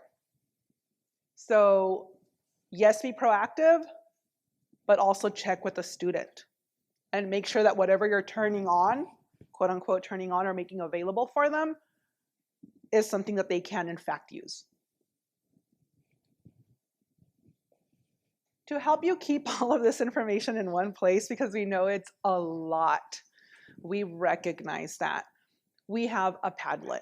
Again, I shared earlier of our team's love for infographics. Well, we love Padlets too. And if there is an area of need, we probably have a Padlet for it. So this Padlet is for all things accessibility resources, CASP, and LPAC. So if you want a one-stop shop where you can have access to the matrix, where you can have access to the resource graphics, if you want to have access to the timelines, to the LPAC website, CASP website, this is your resource. This is the Padlet for you. Another great thing about this Padlet is that we update it. So as new versions of the documents come up, these are going to be updated for you as well. These Padlets are available for you to access forever and ever in perpetuity. So as long as the link is up, none of it will be blocked. If you'd like, you can also remake, share, and adapt it to best serve your needs. This is available for you and everyone that you think might benefit from having access to it. All right. I don't know about you, but that was a lot, and I need some time to pause, pull back, and process. Not only is the content a lot, but I know I'm sort of a fast speaker. So I'm going to slow it down now. How do we know accessibility resources are applied to the initial LPAC administration? And it's not a trick question. It's a real question. Do we know by domain? And this is going to be site specific, because every single site might have their own written or unwritten practices, processes. Do you know who collects that information? Do you know where to find that information? Who is the assessment coordinator? Who is assessing your students? Do they know your students? Do they have an understanding on how to ensure that the student is having access to those accommodations, to those designated tools? You are teaching the student and you think they would benefit from designated support X, Y, and Z. Who do you tell? What process do you use?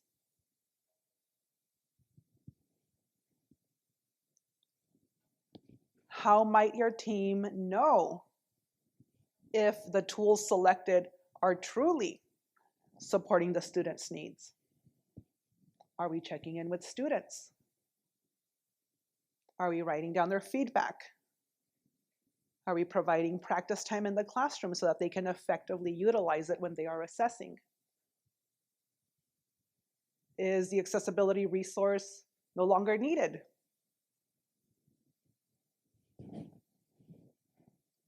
And our final bullet here for our pause and process: how are appropriate domain exemptions considered? So we talked about earlier, Lupita, when she was sharing the structure of the LPAC and how domain exemptions can be considered. We talked about how we must ensure that we are exhausting all possible combinations of UDAs per domain before the team can actually consider exempting a domain. She also hit on the fact that we can only exempt one of the areas per composite. For oral language composite, either the speaking or the listening, not both. For the written composite, only the reading or the writing, not both. But I do want to call your attention to the following. The conversation could start as soon as you realize and the team discusses the idea that what that domain is assessing is the student's disability. Because even though we might say that, okay, we've exhausted all possible accessibility resources, that also begs another layer of questions. Well, have we exhausted by selecting, or have we exhausted by selecting, training, implementing, and monitoring? Or on the opposite end of the spectrum, is it clear to us from the very beginning that the nature of the disability makes it so that a particular domain is assessing the disability? So a very layered, nuanced conversation that needs to happen within the auspices of the IEP team, that multidisciplinary team.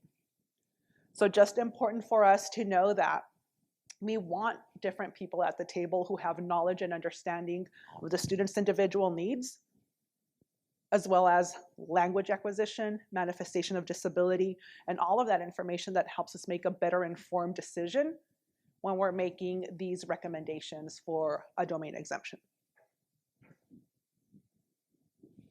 All right, let's take a poll.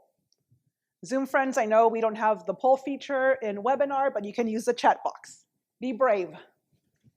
Can a special education teacher provide English language development services to English learner students in his or her classroom or on his or her caseload? Those of you in person, give me a thumbs up or a sideways thumb. Thumbs up for yes. Can a special education teacher provide English language development services? Or sideways for nay, they cannot. Let me see, be brave. You're not on camera, so the people on Zoom won't know what you said. Zoom friends, chime in. Yay, nay. Survey says yes. Pat on the back, my in-person friends. Yes. Under current credentialing requirements, all special education teachers should have the appropriate English learner authorization to provide EL services to students. Okay? Myth busting. It is not a requirement that the special education teacher, case manager, provide the ELD instruction unless the IEP states so, but ELD is a federal requirement. Comprehensive ELD, integrated and designated. SPED teacher can teach it, doesn't have to, unless the IEP say so, which really opens up the conversation for LRE. But that's another day. Not today, but think, putting a bee in your bonnet. You will find this question, among others, related to the identification of English learners in the Chapter 1 FAQs.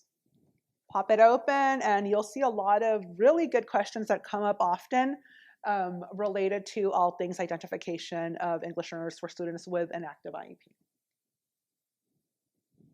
So earlier when I shared the infographic, I mentioned the capstone, the bottom end of the document, where we talked about student scenarios. Well, here it is.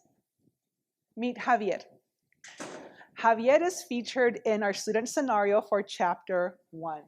You may access the student scenario by scanning the QR code, or if you have access to the electronic slide deck, clicking on the title of the document, and it'll take you to the student scenario. In it, you will see all of the topics and elements that Lupita, Christina, and I went through today in the morning. And you're going to see it applied to an actual student's situation, what it might look like in practice. Now, the student scenario gives you an idea of best practices, how it might look, but one of the great things it also does is it provides you a means of comparison. Where you are individually, where you are as an LEA, where you are as a district, where you are as a team, as a means of reflecting. So I invite you to take a couple of minutes to look at Javier's student scenario, and then I'm going to check in with you guys in about 5 minutes to see if you need more time so that we can then share out some learnings, some ahas, some wonderings. And as I like to say often, the value is in the process. The value is in the collective processing and sharing of information as we're making sense. So I will go ahead and quiet down now, give you some quiet time for you to access the student scenario. I will check in with you in 7 minutes, but we can go up to 10 depending on what you need. So let's do that. And if you need help accessing the student scenario, please let us know. We'll go help you out. Hopefully that gave you some time to read out specifics to Javier and the process of potentially identifying a student as an English learner. So Zoom friends and then friends here joining us live, any thoughts, any aha moments, any reflective points that you'd care to share related to Javier and perhaps your own experiences? Question, comment? Yes. So the question is that if the student is using PECs, we have a shy in-person participant. If the student is using PECs to communicate, why would you use, what was it, an augmented AV system? Mm-hmm. Yes, that's exactly what it means. But like, wouldn't that been the delivery method for the instructions? I mean, because if he's nonverbal and he's non-English speaking, it just doesn't matter if you're delivering it orally. It's kind of defeating the purpose. Well, good point. However, we don't know everything about Javier in this student scenario, right? So remember how we talked about different domains and expressive language and receptive language? So it could be that for receptive language, he uses the PECs, but for expressive language, the other way around. For the expressive language, he uses the PECs, but for the receptive language, he might use the audio system to be able to hear things better. And it's a production of that might be a struggle for him, right? So, but that's a great point because again, we have to consider the individual student and knowing that in these student scenarios, as fantastic as they are, they're still missing bits of information, right, that we don't have it all. And that oftentimes happens like when you get a question like, oh, this student has a hard time doing X, Y, and Z. What should I do? And as a special educator or just any experienced teacher, you're like, well, that depends. What are you asking them to do? What is the student typically able to do in this situation? Given what tools, given what context, given what supports. So it's a lot of conversational expertise building when we are having these conversations. So again, the value in having a student scenario like Javier is that it prompts these questions. And the way we build our own understanding is by relying on each other's experience and expertise. It's that collaborative commitment to supporting students, right? So great question. Anybody, anything else? I know a lingering question on everybody's mind is, when's lunch? That is the question everybody has. And the answer for you is now. Lunch is now. So I'm going to go ahead and put, how long on the clock? 1 hour on the clock. So let's go ahead and see you back at 12:15. And we will get started as soon as we get you back. Now, please go out, enjoy your lunch, beat the lunch rush. Zoom friends, enjoy your lunch. Step away from the keyboard, step away from the screen, give yourself a break, and we will see you in 1 hour. All right, everybody, welcome back. Welcome back, everybody in person, everybody joining us on Zoom webinar. We are about to kick off our afternoon session. And it's all things chapter 2. So if you want to go ahead and pop open your slide deck to follow along, or if you're okay just with looking at the Zoom screen, that's quite all right as well. We are going to embark on our journey into section 1, now through the lens of chapter 2. Chapter 2 is all things supports for English learners within the MTSS framework. This is not an MTSS PD opportunity. It's simply a way for us to look at providing supports for English learners within the MTSS supports framework, okay? So as always, we like to point out some of the consistent structures in the practitioner's guide, starting off with our questions addressed in the chapter from both the teacher lens and the administrator lens. Again, every single chapter starts with this frame to allow you to think about the content that is going to be presented in the chapter from the teacher lens and from the administrator lens. So whatever your role is and how it is that you're participating with us today, some of these questions in one way or another will intersect with your responsibilities. Because we know that a lot of this content might be new or some of the concepts might be difficult to be able to comprehend in their entirety or to be able to relate to and connect in sharing this information with our peers, again, we want to call your attention to our infographics. So I'm going to pop up on this stage again and open up that infographic to give you a brief walkthrough as to what you can expect from this chapter and see how you could use it in tandem with the California Practitioner's Guide. So as mentioned earlier, the Practitioner's Guide is 400 plus pages long, and it can be a hefty, daunting read. So this Practitioner's Guide infographic aligns with the content in Chapter 2 and follows the same order and structure. To access it, I'm going to click on it.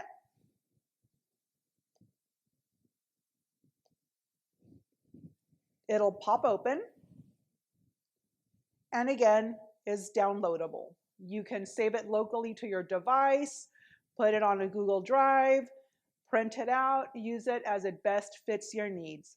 This document is also available as a PNG file downloadable by individual blocks, so that in the event of you needing to share this information out with a team or another peer, you can do that in blocks and sections.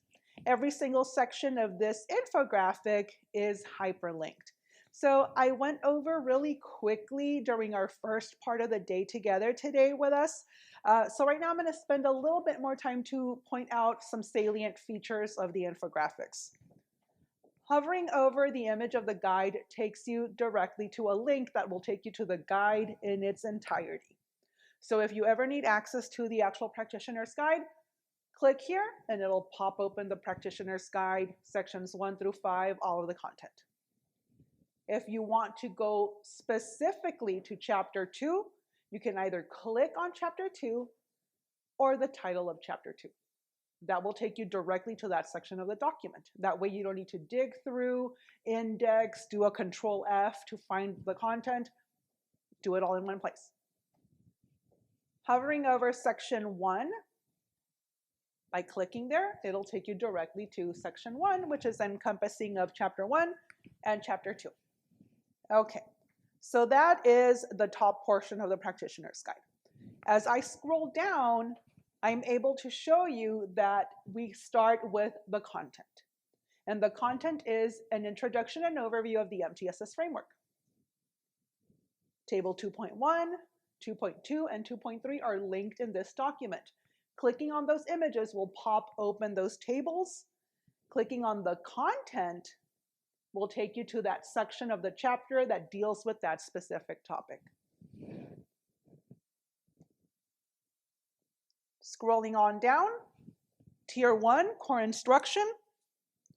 It gives you information on SEL and PBIS, inclusive academic instruction, and then continues to present Tier 2 and Tier 3 from the lens of academic interventions and behavioral interventions.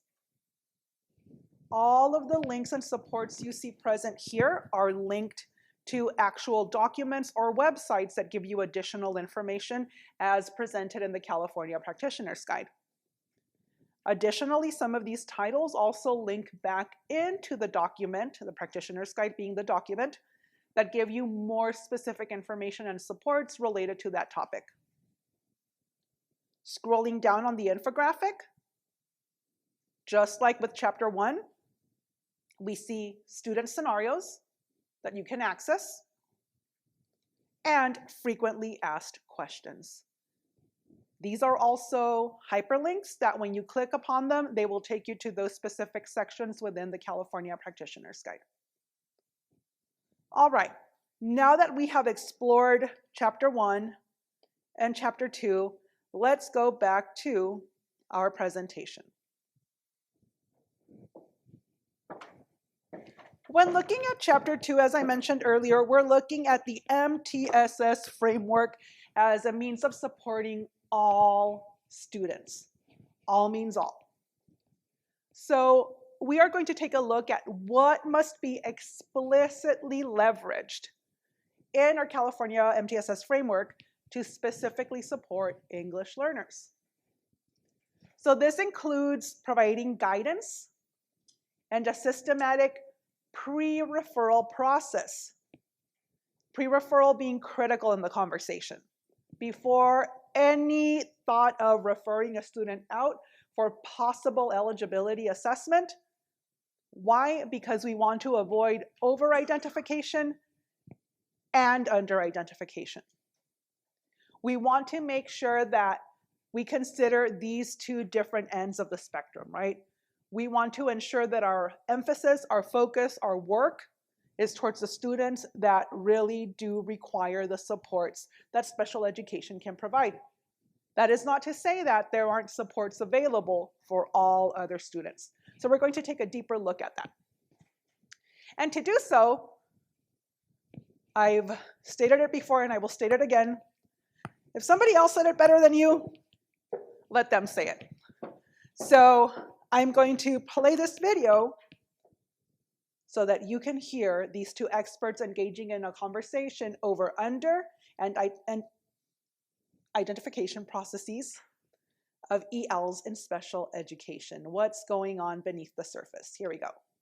I wondered if we could just have take a 30,000 foot view for a minute in terms of both over and under identification of English language learners in special education, and why both of those things happen and why it's so hard. Right, right. When you look broadly at it, really in places that have significant amount of ELL support, bilingual education, ESL support, really systems that are looking at culturally and linguistically appropriate practices, the percentages of ELL students who also have special education needs end up being really close to monolingual English children, so that the percentages are about the same. When you move away from those, and you are in systems that maybe either don't have the resources or are learning about serving English language learners, so there aren't enough services or supports to address their language learning needs, then often we want students to get help. So then often, because special education is there, that seems to be the first place that people go. But for English language learners who are really just in that process, who they may be having challenges, but they're really just English language learners having challenges and going through that developmental process. Special education isn't where they need to be. We need to make our English language learning services and bilingual services and culturally responsive environments, broaden those programs to serve them. So that's where sometimes there's over-identification because we don't necessarily have the services that we need for English languagers. And under-identification, I think people are a little bit nervous because they're wondering, well, they're English languagers. Of course they're going, maybe they're having challenges because of that. And so people are a little bit nervous to go the route of special education. But what we know is that our English languagers who also have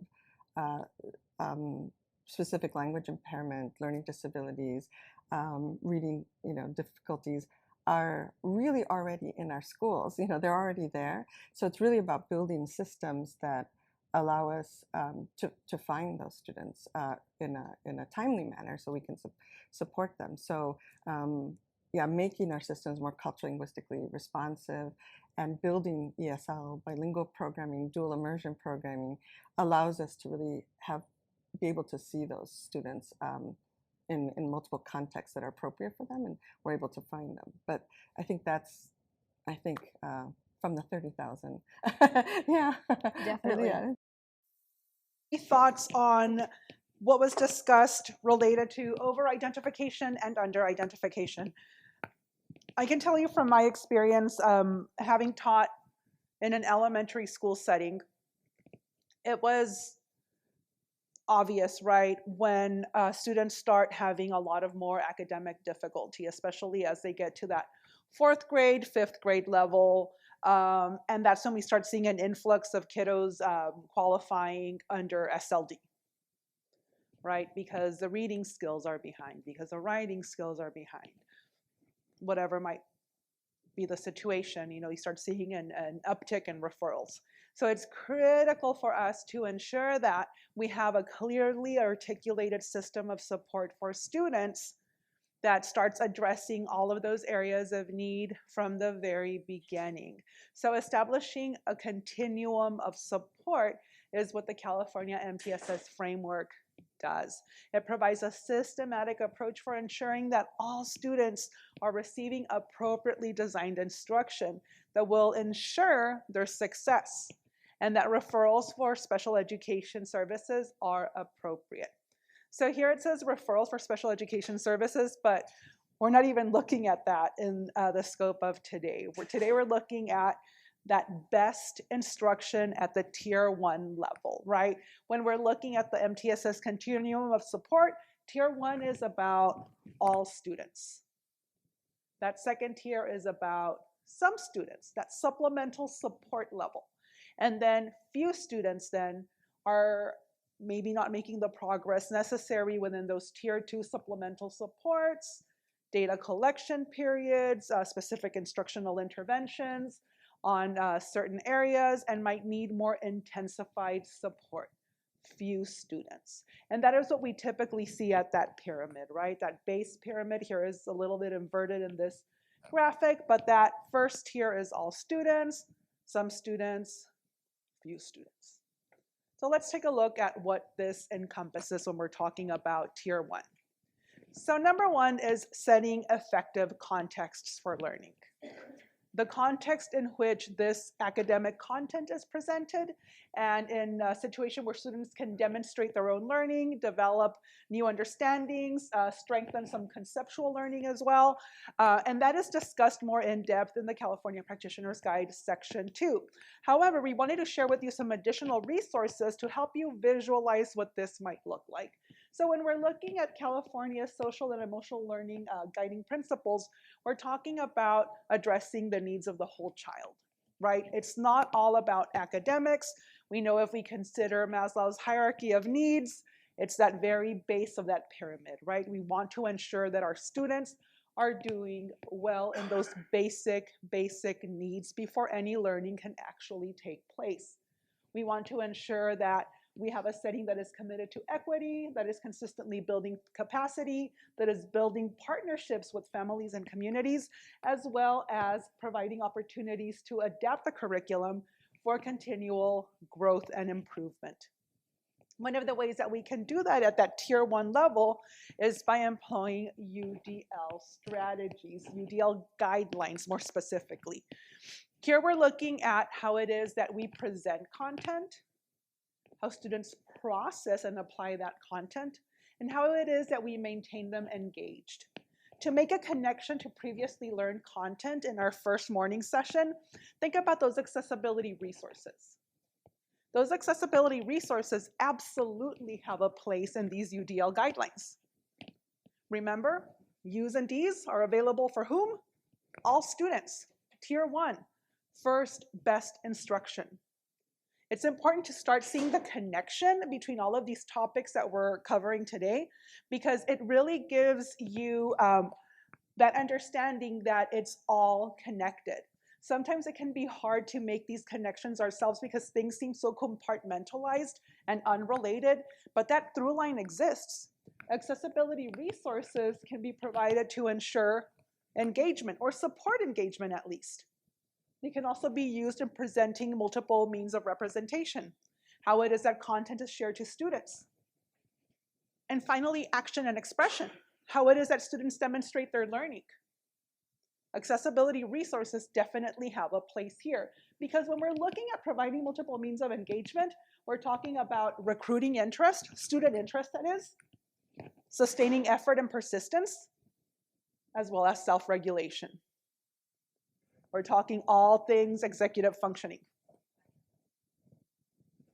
When we're looking at representation, perception, language and symbols, comprehension, how it is that we are presenting all of this information, all of this content, all of these skills. And finally, action and expression. Here we're looking to provide multiple means of physical action, expression and communication, and also opportunities for students to apply executive function as well. All students, Tier 1, first best instruction.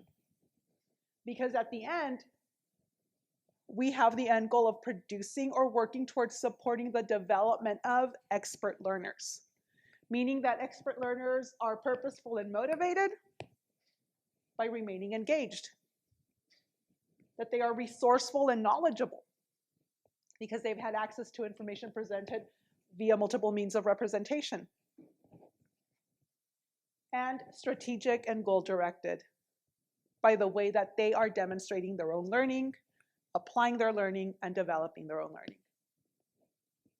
When we're looking at positive behavioral supports, we see that this is all included in there as well. By supporting student behavior, that is inclusive of engagement, representation, and action and expression. Supporting decision-making, present there as well. And in the systems that support staff behavior and providing these opportunities are also inclusive of these guidelines, all connected in the MTSS framework to support students. So we took a look at that initial graphic that had the different levels of support within the MTSS framework. Now we're going to look at it a little bit more deeply. We're going to look at the tiers of instruction, but before that, let's set a context for our learning today. Because we're talking about the California Practitioner's Guide for Educating English Learners with Disabilities, it's important for us to ask this question and ponder it for a second or two.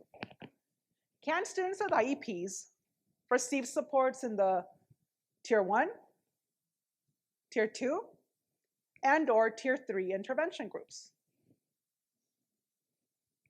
I know there's no poll feature on Zoom friends, but you can use the chat. So give me a thumbs up, in-person folks. Sideways if nay, I don't think so. And our friends on Zoom, let us know. What do you think? Survey says, absolutely yes. Our students with disabilities have access to the general education intervention system as any other student. And this is in addition to whatever it is that their IEP outlines. Their IEP takes all of this into account as part of a comprehensive plan. So, one of the things you will hear us say over and over again as you spend time with us during these sessions is that all special education students are general education students first. Whatever it is that general education students have access to, students with disabilities have access to that as well. Special education services are a service layered on top of Tier 1 core best instruction. Tier 2 supports, interventions can be provided for specified areas of need. How do we identify that need? Data. Formal, informal, all sorts of it. How do we determine we need Tier 3 supports? More data. Formal, informal, granular for intensified supports. All of this is taken into consideration in the development of the individualized education plan, because it is a comprehensive plan.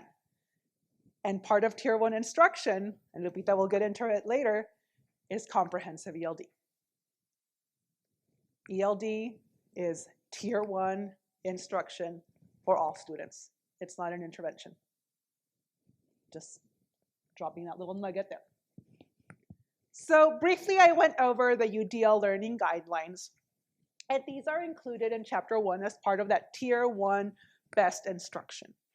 So there are amazing opportunities for you to build your own professional learning through CAST, on all of their UDL training. So we have here as a reference this one-pager that talks about ways that we can recruit interest, sustain effort and persistence, and self-regulate as we are looking to develop students that are purposeful and motivated by providing various means of engagement, and then various means of representation to facilitate an environment where students are able to become resourceful and knowledgeable, and finally action and expression. We want students who are strategic and goal-oriented, and we provide them opportunities in the classroom for different options for physical action, expression and communication, executive functioning. I want to call your attention to all of these sections that talk about language and comprehension. We talked earlier about receptive language, expressive language, listening, speaking, reading, and writing. It's all there. Without language, it's very hard to be able to do all of these and to engage in meaningful activities that support multiple means of engagement, multiple means of representation, and multiple means of action and expression. So in delving a little bit deeper now into the MTSS design elements, I want us to focus specifically on the 3 tiers of high quality core instruction, which is inclusive of supports and interventions. Figure 2.3 in the California Practitioner's Guide gives you a very nice schematic that breaks down the salient characteristics of each of the tiers. In this figure, they talk about Tier 1, which is for whom? It's right there on the my left, all students, right? Tier 1 instruction, clearly stated. There it is, all students. Tier 2, targeted supplemental supports, some students.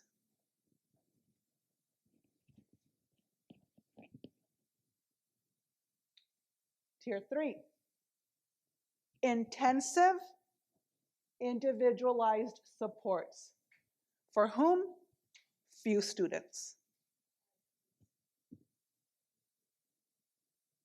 So for all students at all tiers, the overarching guiding principle is what? UDL. Providing multiple means of engagement, representation, action, and expression. As we start looking at the bullets under each of the tiers, it gives you very clear, concise information as to what that tier encompasses. Because we're talking about UDL and different means of representation, we want to make sure that we highlight the importance of these figures. Because oftentimes we can read through content and not have it organized in a manner that is sequential as per our own organization systems, right? We all have our own styles of organizing information. So for some of us, reading it in paragraph form is fantastic. Some of us need more of a structure. Again, UDL principles at work. So another way that the California Practitioner's Guide presents this information that allows us to engage in that process and to then share out with others is by providing figure 2.8. And it gives you a what it is, what it isn't. So the way this table is structured is it's an all-in-one resource. It tells you what it is, and then it myth busts on the other side. It is not this. About 85% of our students will make progress, will demonstrate progress with Tier 1 instruction. Tier 1 instruction that is inclusive of the UDL guidelines, multiple means of representation, action and expression, and engagement. This is Tier 1, academic intervention, first best instruction, all students, including students with an active IEP. Figure 2.11 now goes into Tier 2. What it is, what it isn't.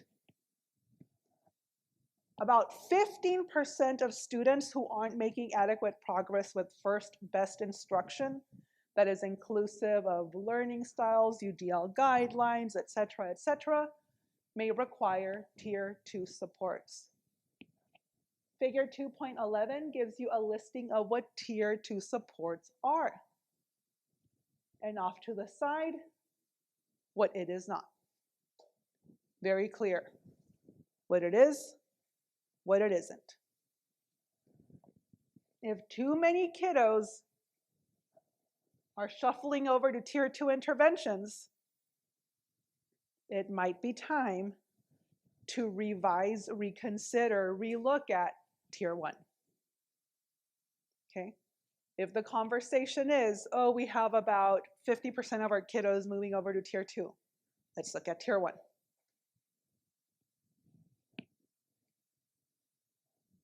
Now, this is one of my favorites, because that's where it gets a little tricky sometimes, right? Differentiating between Tier 2 and Tier 3, especially when you're not that familiar with the content or with the topic. When we are looking at Tier 2 and Tier 3 interventions, Figure 2.12 gives you characteristics of each. For example, when we're considering organizational factors as means of comparison for Tier 2 and Tier 3, the typical time allotted for instruction in Tier 2, typical. 30 minutes, 3 to 5 days per week. Tier 3, which is intensive, 45 to 120 minutes, 5 days per week. Assessment factors. What might you use? The level of diagnostic assessment. Tier 2, it might be a group-based assessment and sometimes individual, diagnostic. Whereas in Tier 3, the need is such that it requires individual diagnostic assessment. And then we get into instructional factors. What might the instructional components be? What might be considered? On Tier 2, we're ensuring that the student has 6 to 8 opportunities to respond. That's what the OTR refers to. Per minute. Tier 3, we are ensuring 8 to 12 opportunities to respond per minute. Again, these are factors to consider. These are some characteristics for you to use as a means of comparing what you have available as your Tier 1, as your Tier 2, and as your Tier 3. This will be for about 5% of your students. So again, if you have about 20% of students moving on that you've determined that Tier 3 is necessary or that your school site has determined, it might be a time to look at Tier 2 and perhaps even Tier 1. To support this discussion and to give you another way of looking at all of this content, Lupita developed these infographics for Tier 1, Tier 2, and Tier 3. Again, there's the content in the chapter, there's the figures that I just shared with you, but here's yet another way for you to take back this information and process it. These are one-page infographics that are downloadable, printable, and have active links that lead you back into the document to give you more context. We have a Tier 1 specific one, Tier 2, Tier 3. These are great resources not only for our own individual learning, but if you are part of an SST team, a student success team, an MTSS group at work, these are great resources to share out. to fully inform your counterparts at your school site as to what Tier 1, Tier 2, and Tier 3 is. Because it is important to continuously engage in these reflective conversations to ensure that what's being provided is, in fact, what is necessary. So to do that and to break up some of this content that is pretty hefty, pretty heavy-duty lift, we want to provide you with an opportunity to review and reflect using this Jamboard activity.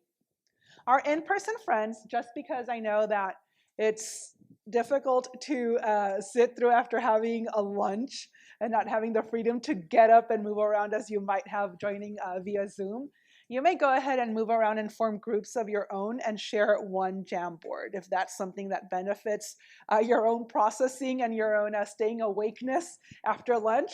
You can use that as well. So what we want you to do is to generate a list of what currently exists in your Tier 1, Tier 2, and Tier 3 supports. No right or wrong. It's what exists, what you know to exist as Tier 1, Tier 2, Tier 3. You can even write, like, I think this is a Tier 1. This is your process. So pop open the Jamboard that is linked into this slide deck. Pop it open and start putting your stickies or text boxes, whatever method you prefer. Or if you are more comfortable paper pencil, you can do that as well. But start generating a list. Make a T-chart maybe, or a list with Tier 1, Tier 2, Tier 3 supports. What exists at your site? I will give you 3 minutes to do a free flow, 3 to 5 minutes to do just a free flow. Just start putting things where you think they belong. I love spirited discussions, and spirited is what we're getting. All right. So what we did right now is we had a free flow of ideas, a free flow of sharing, an opportunity to review and reflect. The process is what's important. We were generating a list of what currently exists in your Tier 1, Tier 2, and Tier 3 supports as you understand it currently at this point. Okay? So again, this was not a let me see what you put in your Tier 1, Tier 2, Tier 3 to tell you you're right or wrong. This is a free flow, what you think belongs in Tier 1, Tier 2, Tier 3. Okay? Earlier I mentioned that comprehensive ELD is first best Tier 1 instruction for all English learners, including English learners with disabilities. And I say that because, you know, we're fighting against a lot of myths and misunderstandings out there. And a lot of it is passed on from one year to another, from one year to another. And one of the fantastic things about engaging in sessions like this and with practitioners across the state is that we get to have these honest discussions where we sort what we know to be true and compare it to what actually is. So, again, don't feel bad if you're like, oh man, I thought that was a Tier 2. We are building our collective learning. This is about building our collective expertise. It's not about calling out who's right or who's wrong. It's about developing our own understanding and skill set to serve students. So, with that in mind, we had great discussions here live, and I know also in Zoom. A lot of great questions coming up as you were working on this free flow. And I want you to hold on to some of those doubts and questions because we're going to continue with a part 2 to this activity. It might be that you have nothing in Tier 2 because you're not sure what's Tier 2, and that's okay. It might be that you have all sorts of things in Tier 3, that you have IEP in Tier 3, but we're going to take a look at that. If that is really what we understand by tier 1, tier 2, tier 3. The learning continues. All right. Let's take a look at this lovely tiered tree with a nice little red circle on top. Tier 1, in a nutshell, and this is according to the MTSS framework and the work of Dr. Jerice Butterfield. Tier 1 is all about monitoring and tracking academic and language acquisition growth. Okay? For all students. Tier 1, all. Tier 1, conduct universal screening, universal, all, to determine student risk levels. Tier 1. Provide core research-based reading program and ELD services. Tier 1. ELD service meaning comprehensive ELD. Integrated and designated. Integrated is where it works in tandem with the grade level content standards and the ELD standards. Designated, standalone ELD standard instruction, where students are typically grouped by proficiency level. All students, tier 1, K-12. Tier 2, research-based intervention. Okay, here we're looking at research-based intervention programs for small groups, progress monitoring, and/or data tracking. Think of those programs that you might provide for students who are struggling with phonemic awareness. So you're providing focused intervention in that area. Or perhaps for students struggling with mathematical reasoning, you are providing instruction in all things related to, I don't know, what have you, just operations, right? Mathematical operations, whatever it is, but where it's more specific and it's based on data that you are tracking and/or monitoring. So any type of system that's giving you specific data to be able to give intervention to these students. Again, all a function still of general education. We have not left the general education setting, still Gen Ed land. And what's not there but continues that could be there for tier 2 instruction is you could also provide tier 2 ELD instruction for students that need more focused instruction. That doesn't mean giving them an extra block or an extra period of ELD, because this is identified by data on a specific area. Now, it might be that you are at a place where, well, I don't think we have anything there for tier 2. That's okay. Here's where we start talking. Here's where we start planning and start considering who your contact points might be and what your next steps might be.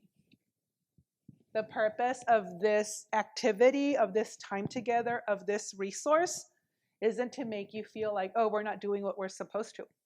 It's like, okay, how do we work together to start the work towards it? That's what this is. It's a starting point for conversations, communication, collaboration, extension of the hand. Join me, help me, let's do the good work together. Then tier 3, still Gen Ed. Okay, here we're talking about daily intervention. Lower student to teacher ratio, smaller group. Intensive evidence-based intervention. Here we go. What does that mean? If you look over at the side bracket, here are more specifics as to what that tier 3 means. Frequent progress monitoring.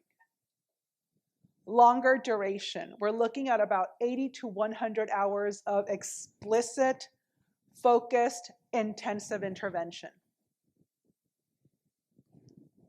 not a broad approach, but we're looking at a small window of need that is supported by data. And then finally, at the top of this clear system of supports for pre-referral processes, we have not special education, but referral for assessment for potential eligibility. Just because you refer doesn't mean that the student is going to meet eligibility criteria. There are distinct disability criteria that need to be met in order for the student to demonstrate eligibility. Tier 1, Gen Ed. Tier 2, Gen Ed. Tier 3, Gen Ed. At the top, potential referral. Okay? Also, in every single part of this tier is monitoring and tracking progress. So, and we hear it all the time, guys. Like, this is something that we hear, like, oh, I thought tier 3 was sped. Yeah. That is a long-held belief.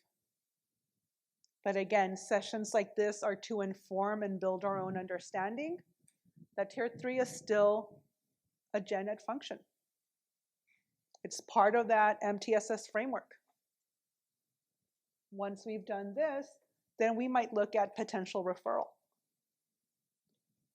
This is a system, a process that can't be unilateral. This needs to be a process that brings in collective expertise. Because we're talking about something that's very nuanced also, especially as we were engaging here in our live group in conversation around structures of the day in secondary settings. Like, oh, wow, you know, like tier 2 was ELD, is the ELD class. Or like, oh, well, you know, like we give them tier 2, tier 3, or we give them ELD, but that gets in the way of electives. So it's a very nuanced discussion. And again, we want to share all of these information pieces and also have all of these conversations so that we can start planning and looking at how do we best structure to support students who are dually identified or may potentially be dually identified. So now, on your slide deck, you have a link to figure 2.12. I shared it with you earlier. And it gives you the tier 2, tier 3 comparison and characteristics.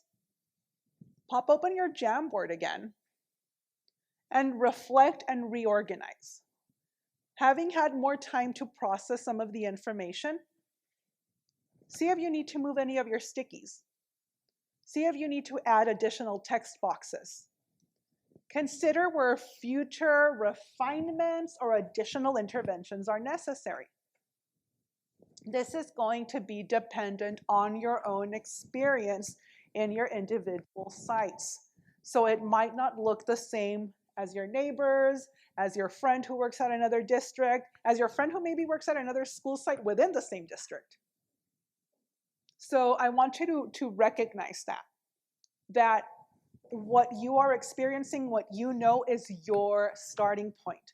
And engaging in conversation with other peers informs your processes even more. So look at it through that lens. So go ahead and go back to your Jamboard. I'll give us a quick 5 minutes and consider where some movements might be necessary or some rewording might be necessary or maybe additional questions are popping up. So let me give you 5 minutes on the clock and then I'll check back in with you. So as you popped open your Jamboard again, did you move some things around? Did they stay the same? Are you still in that place where you're still not really sure? You just need more process time, and that's okay as well. This is an opportunity for us to learn and share together, not for you to feel overwhelmed, like, oh man, I'm not doing what I should be doing. It's not about that. It is absolutely not about that. It's about reflecting and learning and establishing starting points for the future as we work towards developing systems that are supportive of helping improve outcomes for our English learners and English learners with disabilities. Before we move on, I want to make sure that I touch back on the initial video we shared as we started off our afternoon together, where we're looking at the content of Chapter 2 as a means to address over-identification and under-identification. The MTSS framework provides us a structure that allows us to get ahead of a lot of this, right? Because what I want to point out is that when we're looking at individual students and the services we are providing, whether it be through Tier 1, Tier 2, Tier 3, we want to ensure that we are culturally and linguistically responsive. The English Learner Roadmap points out that it is important for us in designing 21st century schools that are student-centered, that we validate, affirm, bridge, and build every single one of our students, inclusive of all of the dimensions of identity: culture, ethnicity, disability, race, sexuality, gender. We're taking all of that into account, right, as we're serving our students. Because we want to ensure that when we are looking at students and we are looking at the instruction that's being provided, when we're looking at interventions, when we're looking at the pedagogy utilized on the day-to-day to support our students, we want to ensure that we are including cultural and linguistic knowledge, and we value the students' experiences, learning styles, take into account an integration of history and culture, also healthy perceptions about cultural and linguistic identity when we are developing that critical awareness into their identity and academic proficiency. And finally, really what we want is to develop personal efficacy and cultural pride through all of these practices, right? So figure 2.6 gives us that, that really structured talking point, reflection point in culturally and linguistically sustaining pedagogy. So all of this is embedded throughout those tiered supports, because as you remember, the MTSS framework isn't just about academics. It's about positive behavioral supports and social emotional learning. So taking all of this into consideration as we develop this further is going to be important. So what we're going to do, this is a natural break for us before we jump into the student scenarios, where we're going to be looking at the experiences of two teachers, Allison and Jatinder. What we're going to do now is we're going to take a 10-minute break so that we can reset, refresh, and rejoin with a rested outlook as we embark on a 10-minute break. I will see you back at 1:38 to continue with our teacher scenario this time around. See you in 10. Okay, Zoom friends and in-person friends, let's set the context for our following activity. So, typically at the end of each section, we have a student scenario. Chapter 2 breaks that rule. It ends with a student scenario, but it starts with teacher scenarios. We have Allison and Jatinder. With Allison, we're going to look at Tier 1 positive behavioral and writing needs. And when you pop open this bit.ly link under the image of the practitioner's guide, you'll see a standalone PDF that has just the teacher scenarios. Pages 1 through 5 are specific to Tier 1 positive behavioral and writing needs. As you keep reading down the student scenario, or the teacher scenario in this case, you're going to get to Tier 2 foundational reading skill interventions with Jatinder on pages 5 through 8. And then finally, pages 8 through 10 deal with all things Tier 3 intensive intervention with Jatinder as well. However, Tier 3, you're going to be looking at that level of intensive intervention through the student scenario of Cruz. Cruz is a little girl who has had some struggles academically, was going to Jatinder for Tier 2 supports, and is having some challenges, even while receiving Tier 3 intensive intervention. So if you think of it, it really works its way from Tier 1, Tier 2, Tier 3. I would encourage you to read the entire document. I know it's 10 pages, but if you are more interested in learning about the specifics of Tier 2 and what it could possibly look like, start on pages 5 through 8. If you're more interested on what happens after Tier 2 and Tier 3 supports haven't worked and what means that they haven't worked, go through pages 8 through 10. If you're wishing to start from the very beginning with what Tier 1 intervention could possibly look like, start at page 1. Again, multiple entry points for you to choose from. So click open that link. I'm going to give you some time to read independently for our in-person friends, and then you can get together and discuss with your peers. This is a great opportunity for you to think back to the Jamboard activity and what you place on your Tier 1, Tier 2, and Tier 3 as a means for you to reflect, realign, move around, make sense of, to then continue your work in establishing or working within the MTSS framework at your respective sites. So again, I'll set the timer for about 7 minutes to read through it, and then I'll give you another 7 minutes for discussion. Zoom friends, same thing, read independently, and then you can engage with us either through the Q&A feature or through the chat and start sharing your reflections, questions, ahas, etc. Timer going on right now. All right, so having spent a couple of minutes, and I do mean a couple of minutes, I know that was quick, looking over the scenarios presented here in Chapter 2, any salient points or anything that jumped out at you that you'd like to share as a reflective point based on Allison's experience with Tier 1, Jatinder as the intervention teacher for foundational reading skills, or those Tier 3 considerations for intensive intervention with Jatinder, especially looking at it through Cruz's lens.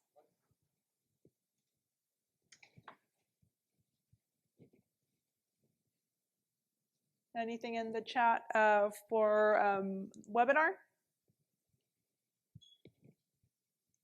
One of the key points that I think jumped out at me when I first read through the student scenario was how Cruz, despite a very specific, clear-cut, and established Tier 1 instruction, Tier 2 intervention, continued to struggle.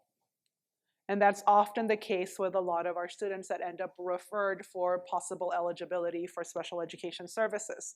That despite structured, intensive, extensive intervention, progress is just not being made in specific areas. In the case of Cruz, I believe it was phonemic awareness.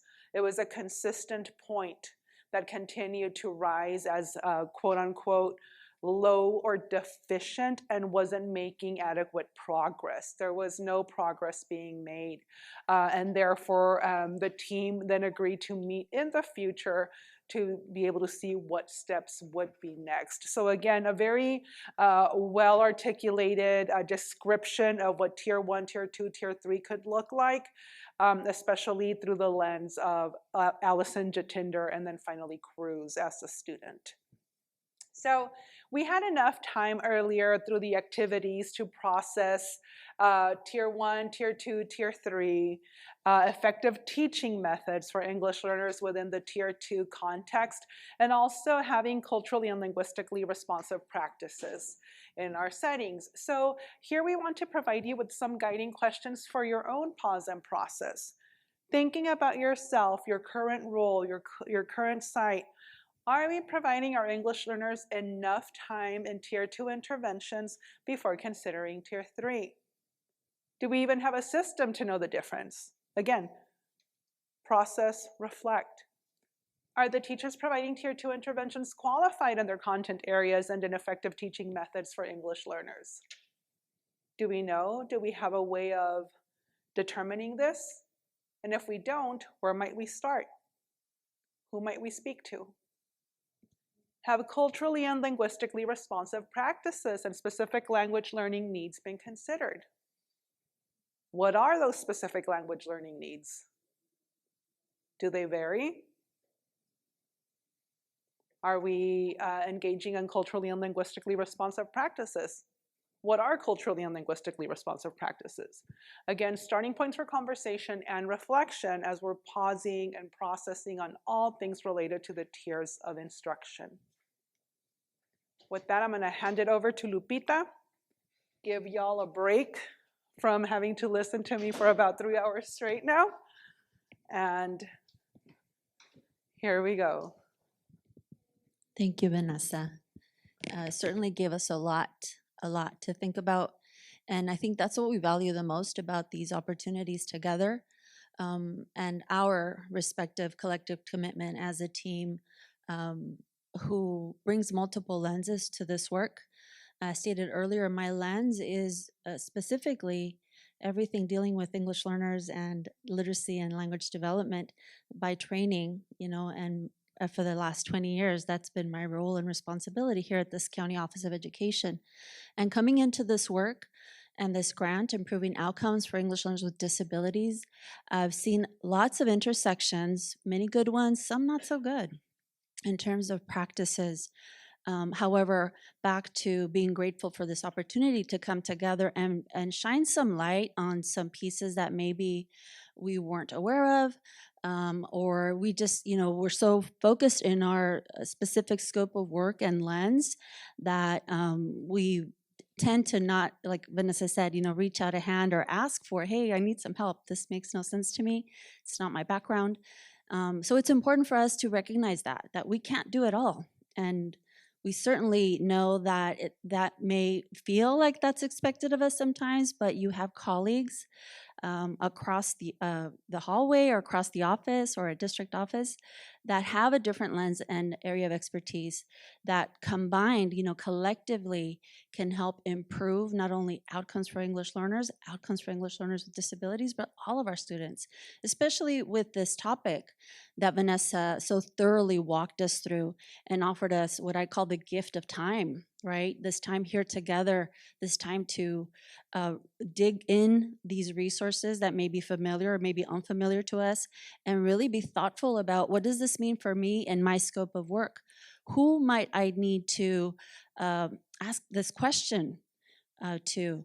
Who else might know or have more information about these processes? Because I understand what it means for me in my classroom or me in my role or me in my responsibility, but I see a gap. And I'm noticing that this is not the best process for our kiddos, right? So if those are the questions that you're pondering, fantastic. Our work, our energy, our resources, our time has been well spent because that ultimately is our goal. We want to be able to provide you with the resources and time to process, but most importantly, we want to be able to have you think about and be reflective of your own practice and your own responsibility because it's important. It's important for our students. They depend on us and the system that we work in, starting with your classroom, because your classroom, you have your own system, right? Your own instructional program and your own way of doing things, and you understand why you do what you do.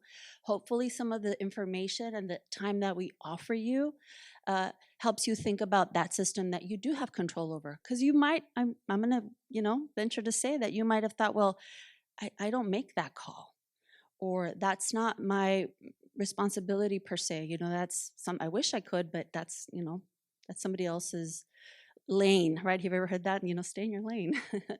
And it's important. It's important to stay in our lane in the sense of really continuing to deepen our knowledge and understanding of how to do our job the very best. But it's so complex. when it comes to English learners and English learners with disabilities is when I have to lean on Vanessa and Christina and Debbie, because I don't understand the full depth and complexity of the different categories that may qualify a student for special education services. I even can't say that fluidly, you know, without really thinking about it. Am I saying it correctly? Because it's not my background, and it's okay that it's not my background. What's most important is that I can lean on my colleagues to be able to build a more comprehensive picture of what is afforded to all of our students, in this case, English learners with disabilities, so that we can make the best choices for them. They depend on us. So I'm gonna get off my soapbox a little bit, because I promise you I'll probably get back on it regarding this topic. So we're gonna spend a little bit of time talking about comprehensive ELD. And again, what I want you to remember and to kind of keep in the back of your mind from what Vanessa walked us through is Tier 1 instruction. When I'm talking about comprehensive ELD, I'm mostly only talking about Tier 1 instruction. That's what I'm talking about first, right? So what I want you to be thinking about, and we're gonna set a context for this work, is let's take a moment to think about this question and see if you can respond. Our friends in the Zoom, feel free to respond in the chat as well. Do English learners who need interventions receive ELD instruction during Tier 1 or Tier 3 intervention time? I mean, Tier 2 or Tier 3 intervention time? Do they receive ELD during Tier 2 or Tier 3? That's a trick question. I'm just going to call it what it is. Because they don't. Comprehensive ELD is not an intervention. I'm going to say it louder for the folks in the back. I'm quoting Vanessa. Comprehensive ELD is not an intervention. Comprehensive ELD is part of core instruction for English learners, for all of our English learners, including our English learners with disabilities. So when an English learner has an IEP, that does not mean no more ELD. I didn't mean for that to rhyme, but it does. Okay, when an English learner has an IEP, that doesn't equal to no more ELD. They are required by federal law, Ed Code, to receive English language development in the form of comprehensive ELD. So again, comprehensive ELD is Tier 1 core instruction for all of our English learners, including our English learners with disabilities. The MTSS framework encompasses these three mini frameworks, right, within it. One of them addresses academics, another one addresses social emotional learning, and another one addresses behavior supports.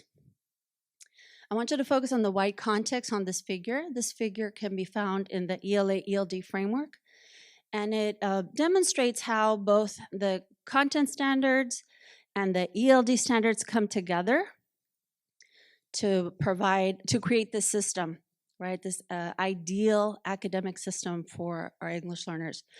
But I mentioned those three sub-frameworks of within the MTSS, and so I want you to focus on the white section of what we've referred to as the circles of implementation.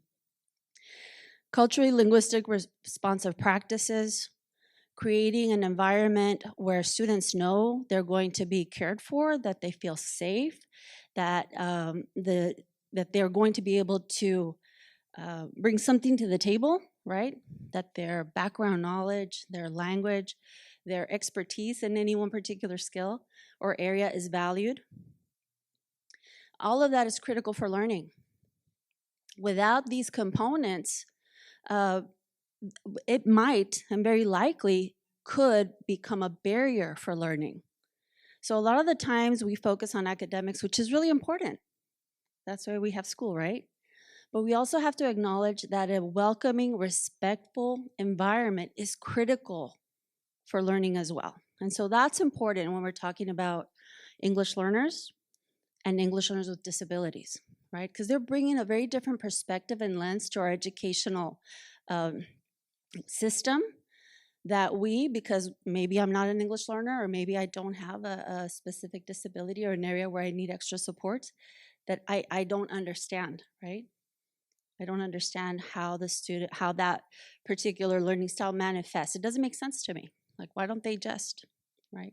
So it's important for us to ensure that at least within our classroom, we're providing students with a warm, respectful, inviting, motivating environment, that platform for learning is set so that those other resources to help students engage in content, to help scaffold the content and the language of the text for our English learners can be additional tools after that environment is set. So I want you to keep that in mind. Also want you to call your attention to the center of the circles of implementation, and you'll see that it's the California ELD standards right in smack in the middle, because language is at the core of all curriculum. Whether you're teaching math or science, even physical education, we're engaging in the domains of language: listening, speaking, reading, and writing across the content areas, across the disciplines, kinder, TK through 12th grade, right? So we have to remember that language is at the core of all curriculum. And for our English learners, the California ELD standards is the resource afforded to us as educators to be able to craft language development lessons designed specifically for a student who is learning English as a second language in a curriculum that is in English, right? It's our tool to be able to scaffold the content, the language, and to create tasks that are differentiated by their specific language proficiency levels, which is afforded to us as well through the LPAC. So we know what level they're in. We know that the standards are there to help us design these lessons, to get them to not only access the content, but to further develop language acquisition. So again, I'm going to take this quote from the Practitioner's Guide. When students, our English learners, are not making progress, and again, think about our tiers of instruction that Vanessa walked us through. When these kiddos are not making progress, we must ask ourselves whether the instruction, comprehensive ELD, has been implemented successfully. Does it happen Monday through Friday? Does it happen for more than 10 minutes on a daily basis? Are students provided quality curriculum designed to support language acquisition? Has there been sufficient quality and time for students to be able to engage in language development lessons so that they're acquiring English and are able to access the content throughout the instructional day? We must ask ourselves this question. Because again, comprehensive ELD is core instruction for all of our English learners, including English learners with disabilities. And comprehensive ELD is comprised of two types of ELD instruction. So let's go over those two types. Each type of ELD instruction has a purpose. So let's talk about integrated ELD. The purpose of integrated ELD instruction is to provide access to the content across disciplines.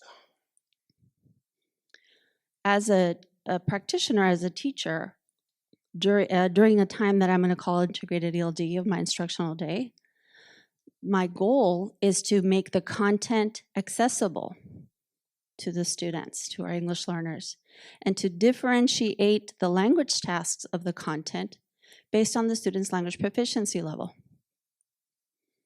The purpose, again, of integrated ELD is to provide access to the content. Now let's talk about designated ELD. So in designated ELD, as you can see here, it's its own protected time, like math, like science, like social studies. Students are grouped by their proficiency level. The purpose of designated ELD is to provide explicit instruction of English, of the English language, so that students are acquiring English. The purpose is language acquisition. The focus is on developing the domains, the language domains: listening, speaking, reading, and writing. both designated and integrated ELD, comprehensive ELD, require the use of the ELD standards. Just like we use the math standards to craft our math lessons, our science standards to craft our science lessons, same notion, right? So please keep that in mind as we're thinking about what comprehensive ELD looks like, right? It's not either or, it's both. Because each one of them has a very unique purpose that is necessary for our English learners. So we're going to take a little bit of time and become a little bit more familiar with the different characteristics of both designated and integrated ELD, comprehensive ELD, using this graphic. So this is, obviously you can see it's a Venn diagram. Our friends in the chat, you have access to this activity as well. So what I want to be able to do is, again, give you the gift of time to become familiar with the different characteristics of comprehensive ELD. So again, by design, you can see that you're going to either work together or you can work independently, and you're going to sort the tiles, read through the tiles, organize the Venn diagram, identify, obviously the center part will be what both designated and integrated ELD have in common, and you can select either side of the bubble to identify which one is designated, which one is integrated. So give yourselves about, I'm going to say about 5 minutes. I'll check in with you in about 5 minutes. Start sorting the tiles based on your understanding and implementation of comprehensive ELD. We'll come back and debrief in about 5 to 7 minutes. So this Venn diagram activity was adapted by the CSESA belief modules. This is actually one of the activities in, if I recall correctly, I believe it's module 1. And if you're not familiar with the CSESA belief modules, they're specifically designed professional development toolkits, is what I like to call them, that anyone, and you could click on the belief module button on the slide and it'll take you to their website. Designed specifically for leaders, practitioners, anybody in the field looking to deepen their understanding of everything having to do with English learners in the state of California. So we adapted it, made it a little bit more, I'm going to call it Zoom friendly, because it is you literally could print it and copy it out and, have it be a little tile sort if you want to. But anyway, we really appreciate being able to use these resources and bring them to you. This particular one just gives us here today an opportunity to really put our understanding and apply it in a concrete way. And so what I'd like to do next is just kind of debrief the sort with you and see if there are any questions or comments regarding where these tiles land. So let's start with designated ELD. So according to the information on the tiles, I'm just going to kind of go tile by tile here. So during designated ELD, it's its own specific protected block of time throughout the week, throughout the instructional day, throughout the week. Students are grouped by their language proficiency level. The focus of designated ELD addresses the specific demands of the student's proficiency level. So if I'm grouping my students by proficiency level, let's say they're the emerging level students, then I'm focusing specifically on the demands of what an emerging level student is able to do. Not more necessarily, not less. I do want to progress, want the student to progress and further develop those skills. But if the student is able to create simple sentences, then I'm not going to ask for a complex 5-paragraph essay. That's what I mean about specific demands of the student's proficiency level. The ELD standards are the focal standards. So if you're not familiar with the ELD standards, when you take a look at them, you'll notice that by design, they're organized by proficiency levels. They weren't before. So you're really only looking at and I go like this because they're organized in columns. You're only looking at the standards in that particular language proficiency level column, right? Because that's what you need. You don't have to think about, well, how do I take the standard and differentiate it for a lower level or higher level? You don't have to do that anymore. It's already organized or scaffolded for us. The language objective is your focus because we want students to acquire English based on their specific language proficiency level. I'm going to move over to the integrated ELD bubble. So integrated ELD happens throughout the across the content areas throughout the instructional day, across disciplines. So that means all students get a dose of integrated ELD. But wait a minute, Lupita, you said it's only for English learners. Yes, it is. English learners are required, we are required to offer comprehensive ELD, which includes an integrated ELD for all our English learners. There are different ways that you could incorporate it in integrated ELD, and it's completely appropriate for, let's say, self-contained class that is comprised of English learners, but not entirely, for you to scaffold your lessons, knowing that you have a handful or more than a handful of English learners in your class, to scaffold the content and knowing what their proficiency level is, differentiate the language outcomes of your lesson so that your English learners can have access to it. You know, things like language frames, right, that all of your kiddos could benefit from, but you've differentiated them so that your English learners can select the language frames that they feel most comfortable with based on their language proficiency level. So all kids can have access to them and can use them, but they're a tool, a scaffolding tool for your English learners. The ELD standards are used along with your content standards. So you're able to teach your math, teach your science, teach your social science, etc., and you're using the ELD standards and based on the proficiency level to scaffold that content. The lessons are driven by the content demand, so it is about the math, it is about the science, but we're taking into consideration what we're asking students to do with that content and chunking it out for them, again, based on their language proficiency level. So now let's take a look at what's the same. The English Language Development Standards, it's what's the same, right? We use the ELD standards for both designated and integrated. However, we just determined that for designated ELD, those are your standards.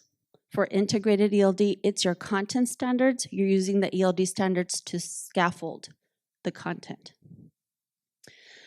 Both of them, both designated and integrated, are a support for English learners. One is for language acquisition, the other one is for access to the content areas. Neither one of them is dependent upon a program, and the program is in parentheses because I want to clarify that that means a language acquisition program, not curriculum per se.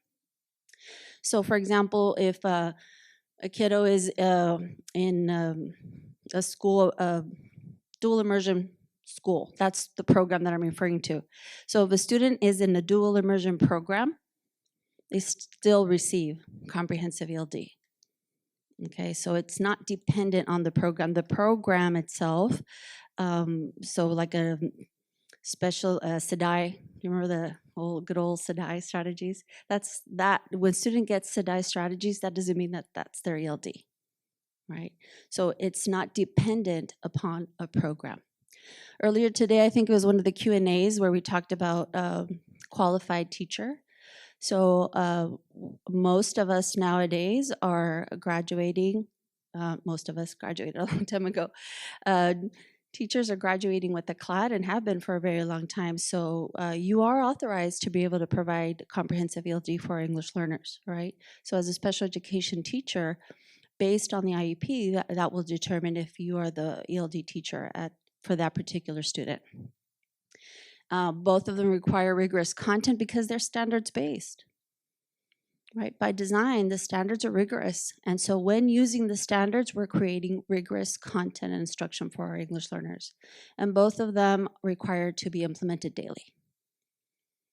So at this point, I'd like to see if there are any questions or any comments, either in the chat box or from our live participants.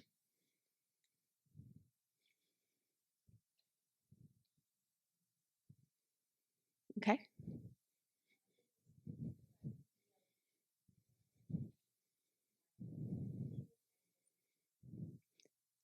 Absolutely. Absolutely. That was it? Okay.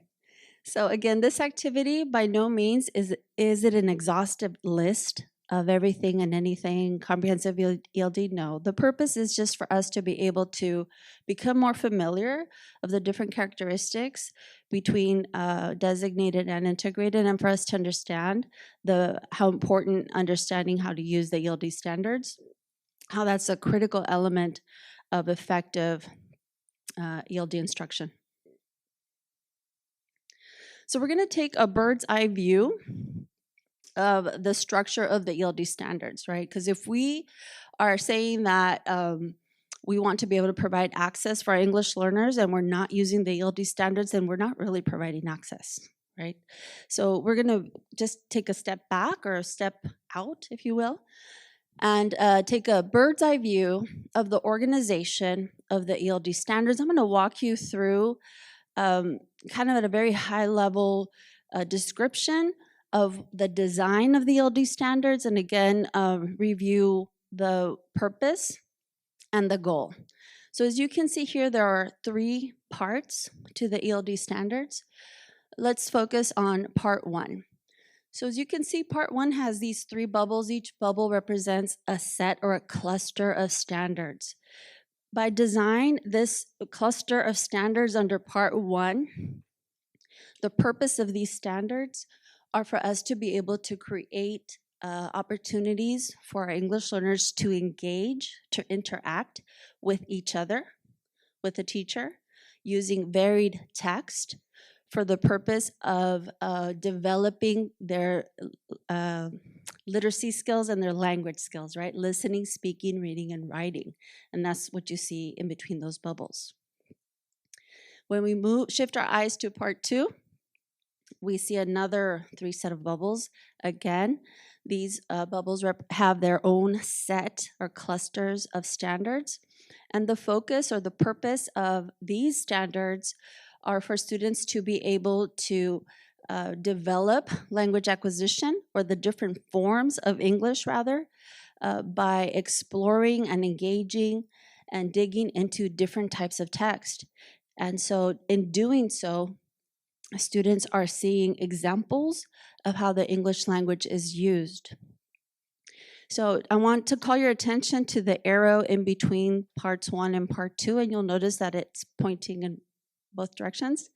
And this arrow is there to remind us that one part of the standards is not in isolation of the other. By design, they're used to be worked together. So I would like for you to think about part 2 of the ELD standards as the what we teach, the what about the English language we teach, and how looking at language and text and different types of texts will help students make meaning and understand how these words and phrases are put together to do exactly that, to make meaning. And that's what they learn about English. So how they apply it is using the part 1 ELD standards, because by design, those standards are there to help us create lessons where students are interacting using the language that they learned in part 2. So part 2 is what they learn. Part 1 is how they learn it, right? Opportunities for them to engage and use that new learned language in authentic ways with each other, with the adults in the room, using grade level text, varied grade level text. Let me focus your eyes to the bottom of that graphic, and you'll see those 3 proficiency levels. Most important thing are those arrows.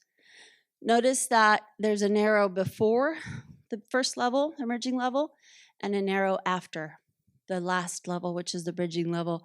Vanessa talked a little bit about how she's an English learner. I'm an English learner, but I'm also an ongoing bridging English learner, depending on the content, right? There's lots of words that I still don't know in English, mostly because I may not have background knowledge on the topic, right? Like medical terms. I don't know anything about medicine. So there may be some medical terms that I'm just not familiar with, that I don't have meaning for. Doesn't mean that I can't learn them, right? But that's not my area of expertise. That's not the context in which I work and live in. So I'm going to have some limited conceptual understanding of some of these words. And the fact that I'm not familiar with the words doesn't necessarily mean that I have a learning disability. It just means I don't have the context for it yet, right?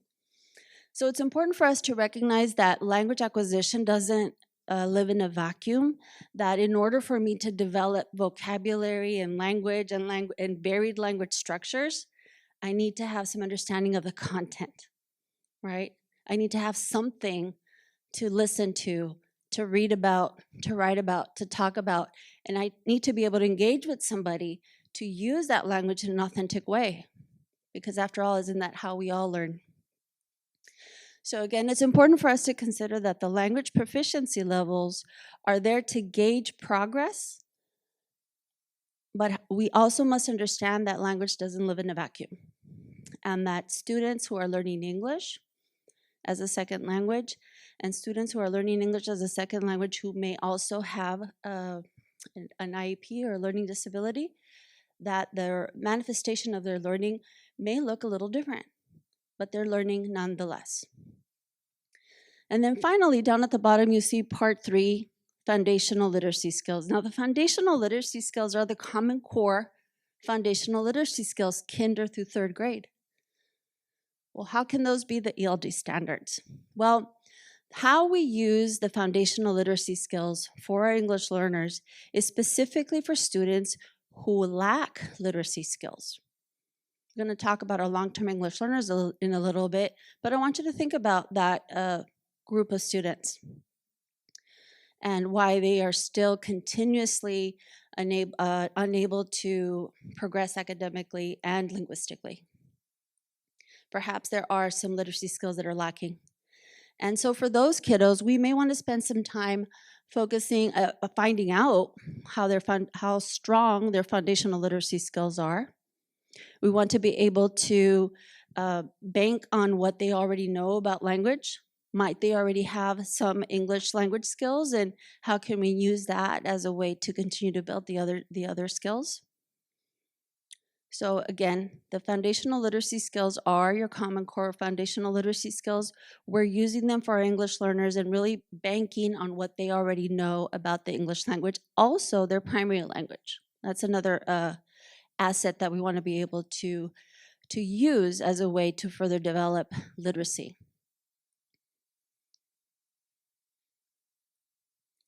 I'm going to zoom through this one because I know you saw it earlier. So a special note on this particular graphic and on the topic of language acquisition of English learners and English learners with disabilities. So a very typical, something that's very typical that we may see is an English learner developing, let's say their listening skills at a higher rate or it's more proficient than perhaps their writing skills. This is very typical English language acquisition development, right? So we're not learning, English learners are not learning all of the skills at the same rate at the same time. It really depends on what they're engaging in, what the topic is, how proficient they already are in one particular skill versus another. This is also true for English learners with disabilities. The note here is to consider that an English learner with a disability may also manifest the same behaviors in their learning of English language acquisition. So it's important for us to note that it's not a manifestation of their learning disability. It's just typical English language acquisition characteristics. So we want to take note of that. And on that note, it's important for us to start thinking about how much do I understand about the similarities and differences between a language difference versus a disability. That's a topic we're going to talk about a little bit more, I think, in section 2, correct? Right.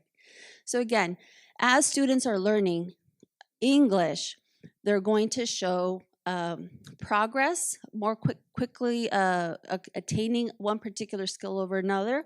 Absolutely typical and normal. Same is true for our English learners with disabilities. So let's talk a little bit about our long-term English learners. And this is where we're going to kind of pull back and think about our tiers of instruction. So by definition, our long-term English learners are English learners who've been in school, in the U.S. schools, in this case, California schools, for 6 years or more. Middle school, high school, for the most part, right? At least 6th grade or above. And they continue to score below basic in our SPAC system and are not anywhere close to reclassifying. So these are our long-term English learners. And we have to ask ourselves again, what is the quality of comprehensive ELD? Have there been gaps in practice? Have they been receiving comprehensive ELD consistently and thoroughly throughout those 6 years? We also have to ask ourselves, have we provided the different tiers of support? Because like Vanessa reminded us, comprehensive ELD is Tier 1 instruction, but students may very well need additional supports in ELD. In the case of a long-term English learner, this is true. We may need to consider providing Tier 2 supports specifically for ELD instruction to fill those gaps that they may have accrued throughout the time that they missed opportunities for comprehensive ELD. So again, this consideration of Tier 1 instruction for English language development is true for all English learners. In the case of long-term English learners, we want to really think about not only the quality of instruction that they've received, the possibility of a gap, and what other supports may be necessary to help catch them up. So this figure 210 comes from the practitioner's guide. It's actually one section of the figure, this cluster of 4 questions. As you read through these questions, know that their questions are designed to help us think through lesson planning, but they're also really good questions to help us reflect on our practices, our overall practices regarding comprehensive ELD and what it looks like throughout our instructional day. So I'm going to leave them here as a resource for you to be able to access as you are thinking about how your next planning can look like for ELD instruction, and know that you can access them through the slide deck. They're also in the Padlet. I'm going to skip Cruz, but I'm going to come back to her in just a little bit. So Vanessa walked you through the tiers of instruction. I walked you through comprehensive ELD. I wanted to highlight this slide that contains all of the different infographics and resources that we've shared with you up to this point regarding these 2 topics, which is basically the core of Chapter 2. We like to share this slide and the resources contained within it because it's a way for you to get together with your colleagues, maybe if you're here with your team, your department team, or if you have colleagues back at the ranch, right, who are waiting for the resources, for you to share resources with them. This slide will help our leaders. I know I see we've got some administrators in the room as well. It's a way for you to take back the resources that we've shared with you today in more of a kind of hands-on, concrete way. We afforded you with a note-taking guide to help you start really thinking about what tiers of instruction looks like, comprehensive ELD looks like, and start making some decisions about what might need to be kind of polished up or enhanced or implemented or sometimes taken away, right? If we're going to add something new, we really need to think about what's already in place and how's that working for us. Because if it's not working the way that we hoped that it worked, it's time to make some tweaks and changes.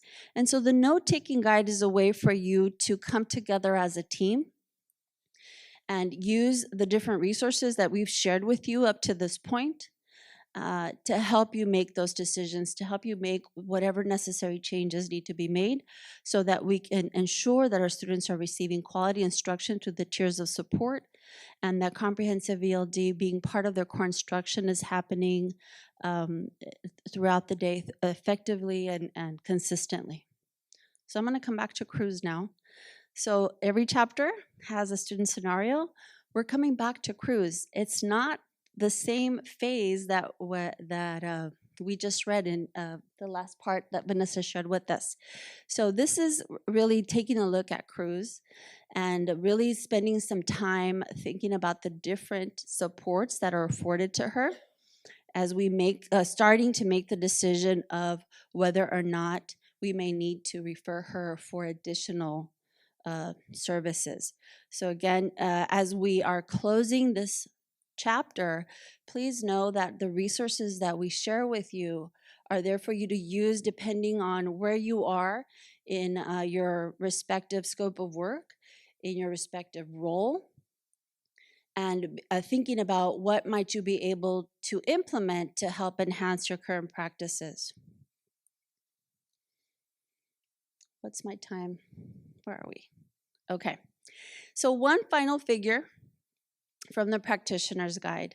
And this, I really like this reference, this tool, because it really leads into our next section. It gives us enough information and it gets us to the point where the very next section of this resource, the practitioner's guide, which will be scheduled, I think it's next.